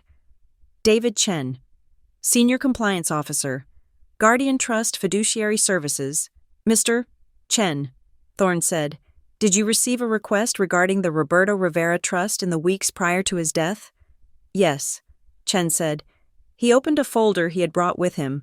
On January 10th, we received a digital request to amend the beneficiary contact protocols. Was this request standard? No, Chen said. It was flagged by our fraud detection system. The request was submitted at 3 a.m. It attempted to remove the dual notification requirement, which ensures all beneficiaries are notified of withdrawals, and it was followed immediately by a request to liquidate the primary investment holding. And who submitted this request? Thorne asked. The user credentials belong to Mr. Rivera. Chen said, but the IP address matched a device previously registered to a Legacy Solutions LLC. Marissa let out a small, strangled sound. Thank you, Mr. Chen, Thorne said. He turned to the judge. Your Honor, this wasn't just bad bookkeeping. This was a calculated attempt to dismantle the oversight mechanisms of the trust while the grantor was on his deathbed. The delay in the inheritance meeting that my client experienced in Part 1 of this saga? It was not an administrative delay. It was a stall tactic. Marissa Rivera was waiting for the trustee to approve the liquidation so she could present her sister with an empty shell. When the trustee blocked the transfer, she tried to force a waiver signature to cover her tracks. Marissa was sobbing now. Not the pretty, single-tear crying she did at the funeral. This was ugly. Gasping crying. The judge looked at her with zero sympathy. I am taking this under advisement. The judge said, but I am inclined to remove the executor immediately pending a final ruling. We recessed for lunch. I walked out into the hallway, feeling lightheaded. It was happening. The wall was coming down. I saw my mother sitting on a bench near the elevators. She was staring at the floor. I walked over to her. I sat down next to her. Mom, I said. She didn't look up. They are going to send her to jail. Aren't they? She whispered.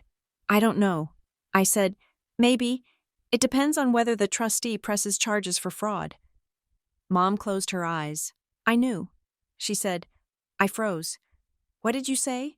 I knew she was borrowing money. Mom said, her voice was flat. She told me about it a year ago. She said she and her husband were behind on their mortgage. She said they were going to lose their house. She asked if she could borrow from Dad's accounts just for a few months. And you let her? I asked. She is my daughter. Samantha, Mom said, looking at me with pleading eyes. What was I supposed to do? Let her lose her home? She promised she would put it back. She said she would fix it after the inheritance came through. She said Dad wouldn't mind. Dad wouldn't mind? I repeated. Mom, Dad was paying back a debt from 30 years ago because he was too honorable to let it slide. You think he wouldn't mind his daughter stealing $250,000? He didn't need it. Mom cried. He was dying. Samantha, what does an old man need with all that money? Marissa has a family. She has kids. I thought it would just work out. I stood up. I couldn't sit next to her. It wasn't villainy. It was rationalization. It was the weak, pathetic logic of a woman who had spent her life avoiding conflict at any cost. She had watched Marissa loot her husband's legacy because it was easier than telling her no. She had sacrificed my inheritance and my father's trust to keep the peace, and in doing so, she had destroyed us all. I looked at her. You didn't protect him. I said, you didn't protect me. You only protected her, and look where it got her. I walked away. I went to the bathroom and splashed cold water on my face. I looked at myself in the mirror. I looked tired. I had dark circles under my eyes. I looked older than 33. I felt a sudden surge of anger. Not at Marissa, not at Mom, but at Dad. Why didn't you stop them? I whispered to the mirror. You knew. You were the smart one. You were the strong one. Why did you let them do this to you? And then I remembered the envelope. The letter in the junk box. He had tried. He had known he was outnumbered. He had known his wife was weak and his oldest daughter was greedy. He had been sick, tired, and living in a house where the people supposed to care for him were circling like vultures. He couldn't fight them openly.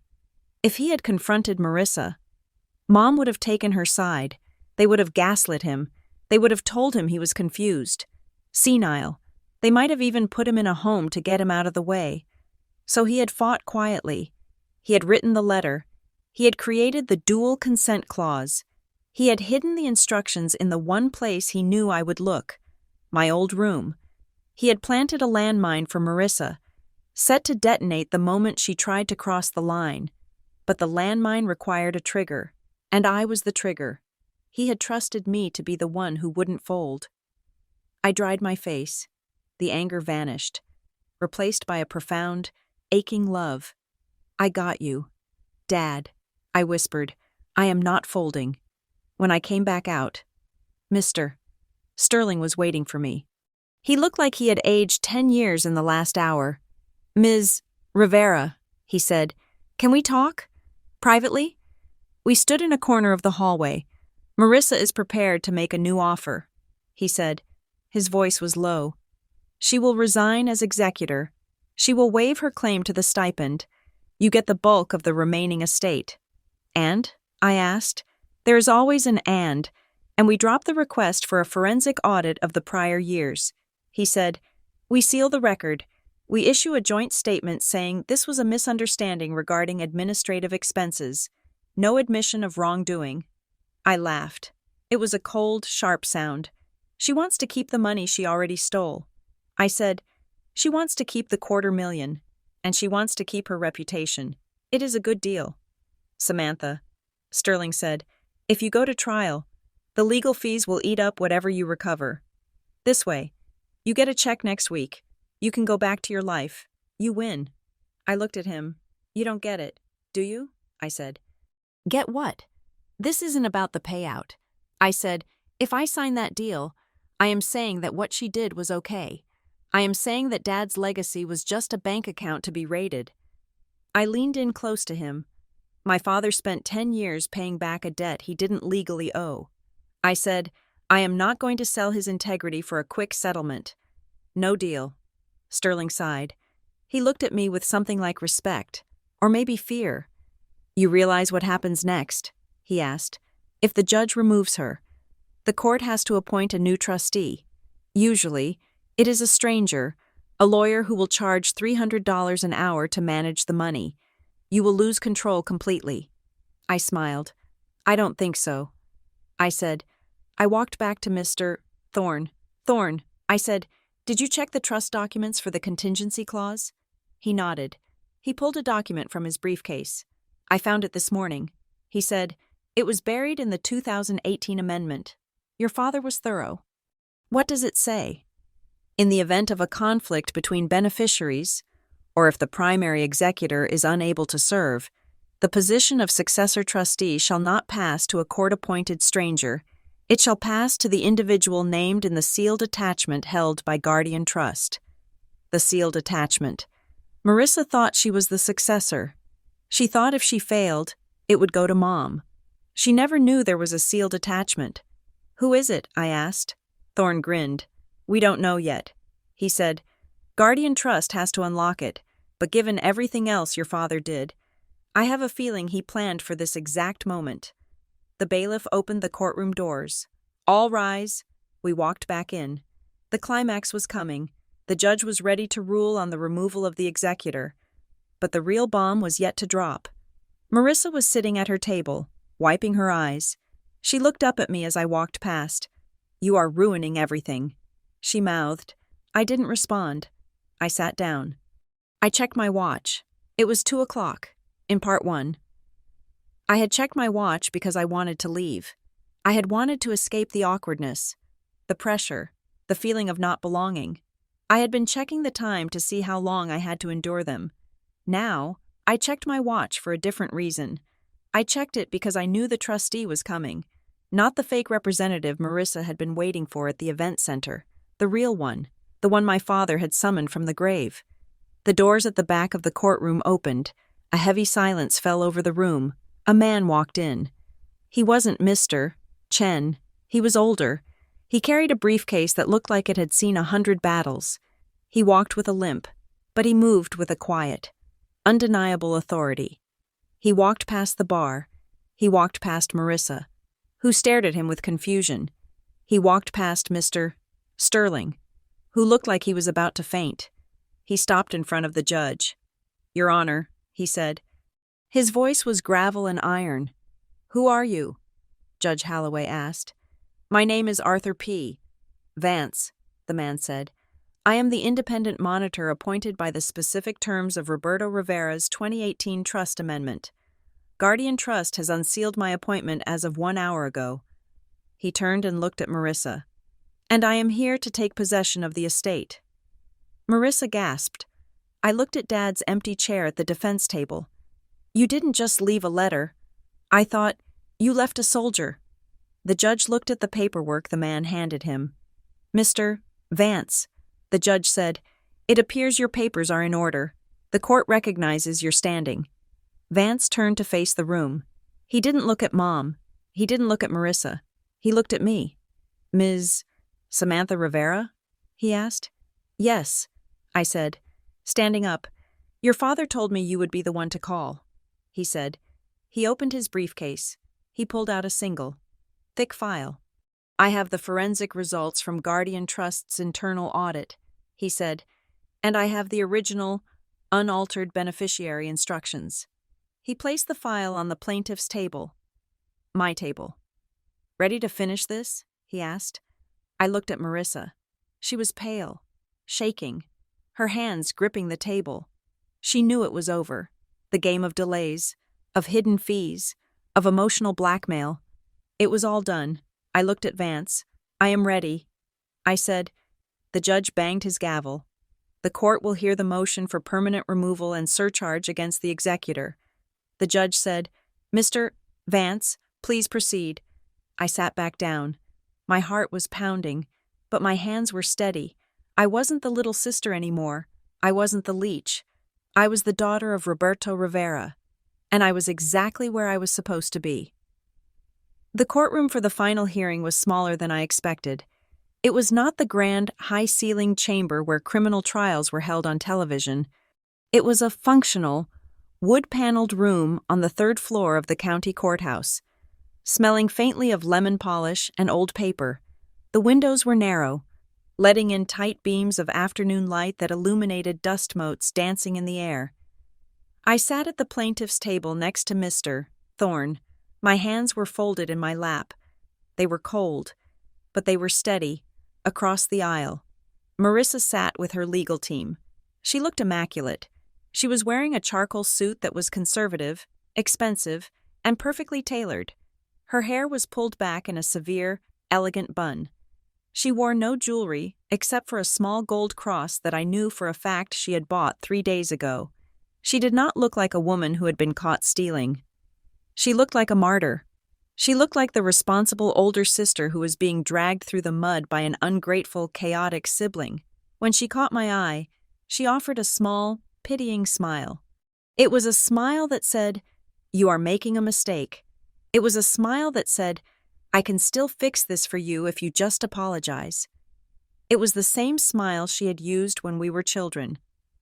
Right before she convinced our parents that I was the one who had broken the vase. "All rise," the bailiff called out. Judge Holloway entered. He was a man who looked like he had seen every variety of human greed and was impressed by none of them.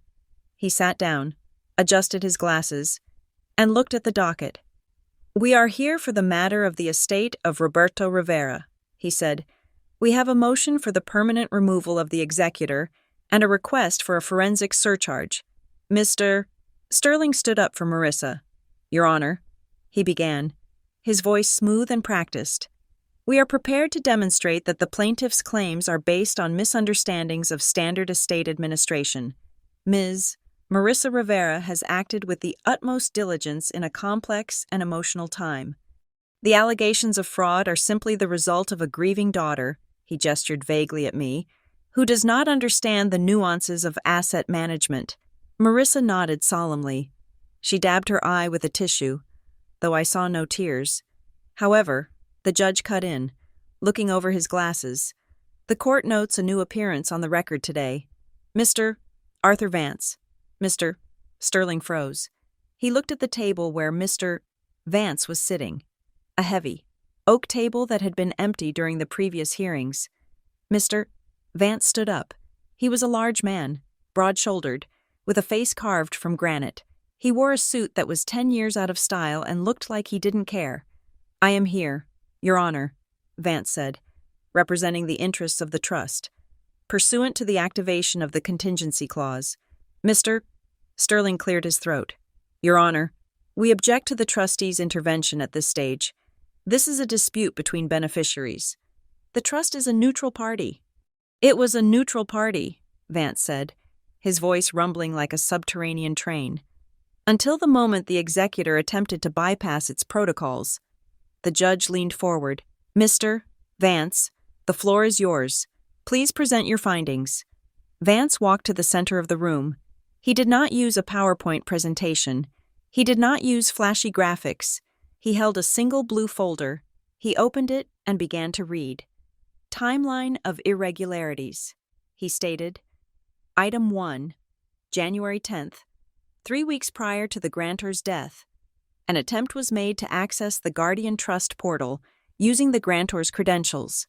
The IP address traces to a commercial property leased by the executor. The user attempted to alter the beneficiary notification settings to a single email address controlled by the executor. Marissa shifted in her seat. She whispered something to Mr. Sterling. He shushed her. Item 2. Vance continued. January 11th. A request was submitted to liquidate 80% of the primary investment portfolio and transfer funds to an external account held by Legacy Solutions, LLC. This request was flagged and denied by our compliance officer, Mr. Chen, due to a lack of verbal confirmation from the grantor, who was reportedly incapacitated at the time. Item 3, Vance said, turning a page. February 5th. 2 days after the death of the grantor, the executor, Ms. Rivera, scheduled a mandatory meeting for the beneficiaries at the Oakwood Event Center. She represented to the plaintiff, Ms.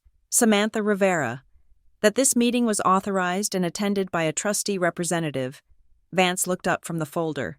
He looked directly at Marissa. Guardian Trust did not authorize that meeting. He said, "We did not send a representative. We were not even informed of the death until 2 days later." The room was silent. "This meeting," Vance continued, "appears to have been a staged event designed to coerce the plaintiff into signing a waiver of accounting before the official probate process began. The executor created a false sense of urgency and falsely claimed regulatory compliance to secure a signature that would have immunized her from future audits. It was not coercion," Marissa shouted. She stood up, her chair scraping loudly against the floor. "Mr. Sterling tried to grab her arm, but she shook him off. It was efficiency," she cried. Her voice was shrill, echoing off the wood panels. "I was trying to get the money released so we could pay for the funeral. Dad's accounts were frozen. I needed her signature to unlock the bridge loan." "Ms. Rivera, sit down," the judge said calmly.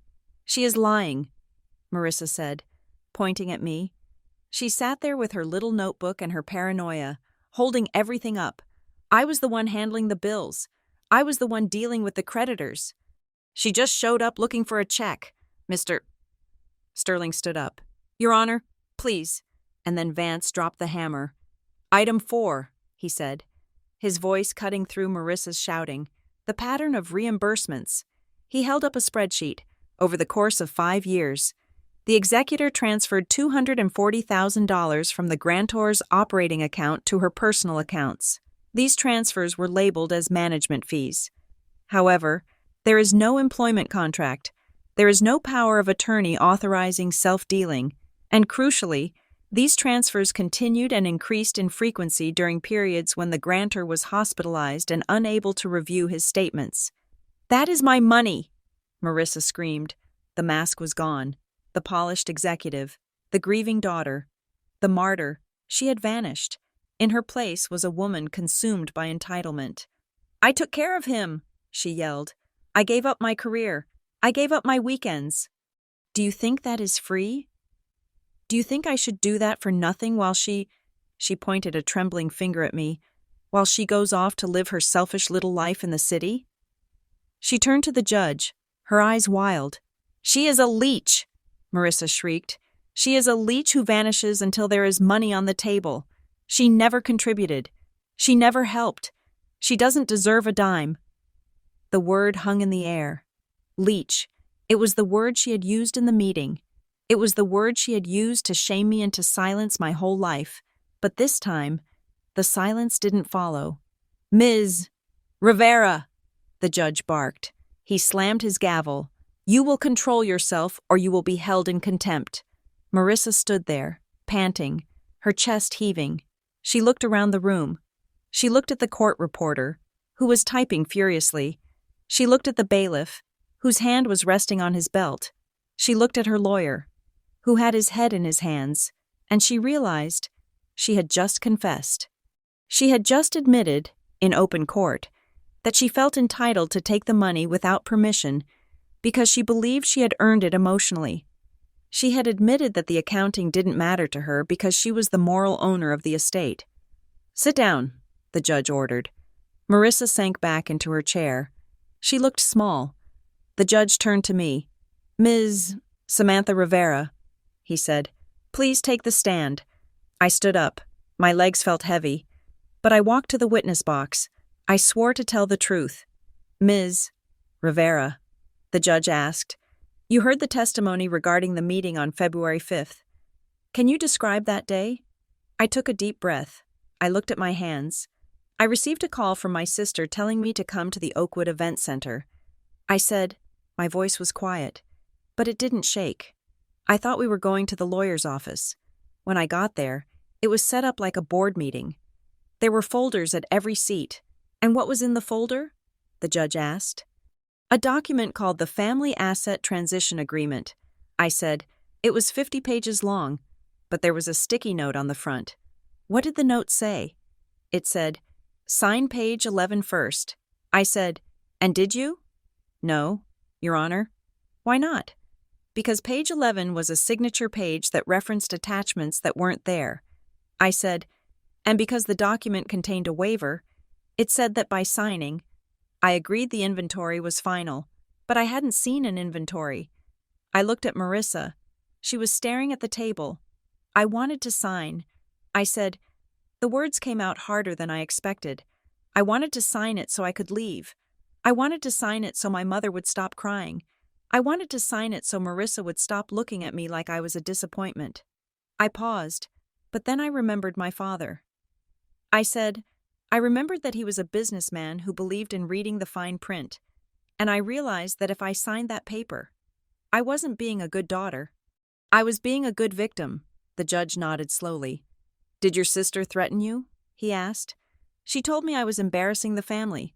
I said, "She told me I had no money and no lawyers and that I would lose. She told me to stop making it complicated. And when you asked about the trustee?" She looked at the door.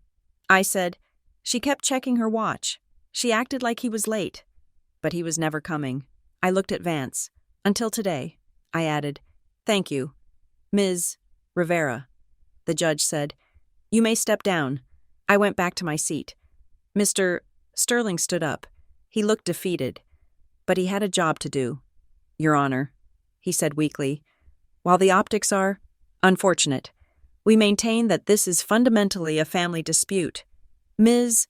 Marissa Rivera may have been overzealous, but her intent was to preserve the estate. The animosity between the sisters is long-standing. We ask that the court appoint a mediator rather than removing the executor." Mr. Vance stood up again. "Your Honor," he said, "I have one final piece of evidence to enter." He pulled a yellowed piece of paper from his folder. "This is the document that triggered my appointment." Vance said, "It is a handwritten letter of instruction from Roberto Rivera, dated 3 weeks before his death. It was filed with Guardian Trust under seal, to be opened only in the event of a beneficiary dispute." He handed the paper to the clerk, who handed it to the judge. The judge read it. His eyebrows went up. "Read it for the record." "Mr. Vance," the judge said. Vance cleared his throat. "To my trustee," he read. "I know my daughters. Marissa is strong, but she loves control too much. Samantha is quiet, but she sees everything. I fear that when I am gone, Marissa will try to lead, and she will mistake bullying for leadership. She will try to rush Samantha. She will try to hide things to protect the family name." I felt tears prick my eyes. He had seen it all. He had known exactly what would happen. "Therefore," Vance continued, "I am instituting the anti-coercion protocol. If the trustee finds evidence that either beneficiary is being pressured to sign documents without counsel, or if information is being withheld, the discretionary distribution powers of the executor are immediately suspended. The trust shall be placed under the sole authority of an independent monitor. This is not to punish them, it is to protect them from each other. Signed, Roberto Rivera. The room was absolutely still. Marissa was staring at the air. Her mouth was slightly open. She had spent her whole life convincing everyone that she was Dad's favorite, his confidant, his partner. She had convinced herself that she was the only one who understood him, and in one paragraph, he had dismantled her entire reality. He hadn't trusted her. He had loved her. Yes, but he hadn't trusted her. He had known she would try to eat me alive, and he had built a cage to stop her. Mr. Sterling sat down. He didn't say a word. The judge closed the file. The court finds that the conditions of the anti-coercion protocol have been met, the judge said. The evidence of pressure, withholding of information, and irregular financial transfers is overwhelming. Marissa looked up, hope flickering in her eyes. Maybe he would just scold her. Maybe he would just tell her to apologize. Ms. Marissa Rivera is hereby removed as executor of the estate of Roberto Rivera. Effective immediately, the judge ruled. Marissa flinched as if she had been slapped. Furthermore, the judge continued, the court orders a full forensic audit of the estate for the past 7 years, to be paid for by the personal funds of Ms. Marissa Rivera. Any assets identified as misappropriated shall be deducted from her share of the inheritance. If her share is insufficient to cover the restitution, a civil judgment will be entered against her for the balance. No, Marissa whispered. Her hands flew to her mouth. 7 years. That went back before the care expenses. That would uncover everything. The court appoints Mr. Arthur Vance as the independent monitor with full authority to manage the assets and distributions. The judge said, no funds are to be released to any beneficiary without his express written consent. The judge looked at me. Ms. Samantha Rivera, the court commends you for your diligence. Your request for reimbursement of the forensic accounting fees you paid is granted. The estate will cut you a check for $22,000 plus interest immediately. Thank you, Your Honor, I whispered. The judge looked at Marissa one last time. Ms. Rivera, he said, you claimed you wanted to protect your father's legacy. Today, the court is doing exactly that. We are protecting it from you. Case closed. The gavel banged. It was over. Mr. Thorne turned to me and shook my hand. You did it, he said. I looked across the aisle. Marissa was sitting frozen. Mr. Sterling was packing his briefcase, talking to her in a low, urgent voice, probably explaining that she was about to lose her house to pay back the estate. I stood up and walked toward the door. I didn't want to talk to her. I didn't want to gloat. I just wanted to breathe air that didn't smell like a courtroom. I walked out into the hallway. Samantha. It was Mom. She was sitting on the bench where I had left her during the recess. She stood up, clutching her purse. Her eyes were red and swollen. She grabbed my arm as I tried to pass. Samantha. Stop, she said. I stopped. I looked at her hand on my arm. You have to fix this, she said. Her voice was a desperate hiss. You have to tell the judge to stop. It is already done. Mom, I said. It is not done, she cried. Do you know what you have done? Marissa is going to be ruined. She spent that money. Samantha, she doesn't have it anymore. If they make her pay it back, she will lose everything. Her home, her car, the kids' school. I gently removed her hand from my arm. She should have thought about that before she stole it. Mom, she didn't steal it. Mom sobbed. She borrowed it. She is your sister. How can you be so cruel? You are destroying this family. I looked at her. I looked at the woman who had taught me to be quiet, to be small, to fold. I am not destroying the family. Mom, I said, then what do you call this? She gestured at the courtroom doors. I call it exposure, I said. I looked her in the eye. Marissa destroyed the family the day she decided I wasn't part of it. I said, she destroyed it when she decided I was just a signature she needed to harvest. I didn't do this to her. She did it to herself. And you let her. Mom stared at me. She looked like she didn't know me. And in a way, she didn't. She knew the Samantha who folded, that Samantha was gone. "Please," Mom whispered, can't we just go back to how it was?" "No." I said, "We can't." I turned and walked down the hallway. I heard her calling my name, but I didn't stop. I walked past the elevators. I walked past the security checkpoint. I pushed open the heavy glass doors of the courthouse and stepped out. The air was cool and crisp. The sun was setting, painting the sky in shades of purple and gold. I checked my watch. It was 5 o'clock. For the first time in months. I wasn't waiting for a deadline. I wasn't waiting for a document. I wasn't waiting for a trustee. I had my answer. My phone buzzed in my pocket. It was a notification from my bank app, a deposit alert. The $22,000 was on its way back. I walked to my car. I got in and sat in the silence. I reached into the glove compartment and pulled out the old photo I had rescued from the study, the one of me and Dad fishing. I looked at his face. He was laughing. He had known it would be hard. He had known I would have to stand alone, but he had given me the map. I put the photo on the dashboard. I started the engine. I wasn't going back to the hotel. I wasn't going back to the house. I was going home, to my apartment, to my job, to my life, a life that was small. Maybe a life that wasn't filled with country clubs and event centers, but it was mine, and nobody owned a single inch of it but me. I pulled out of the parking lot and drove toward the highway, leaving the courthouse and the Riveras in the rearview mirror. The road ahead was open. Thank you so much for listening to You Are a Leech. My sister demanded the inheritance. I checked my watch and the trustee. This was a story about the quiet battles we fight within families, and how the truth often waits in the fine print. I'd love to know where you are listening from today. Please leave a comment below with your country or city. And I want to hear your thoughts. Do you think Samantha was right to expose her sister, or should she have taken the settlement to keep the peace? If you enjoyed this story, please make sure to subscribe to Revenge Stories and hit that notification bell so you never miss a new episode. We have more stories coming soon about justice, secrets, and the moment the tables finally turn. See you in the next story.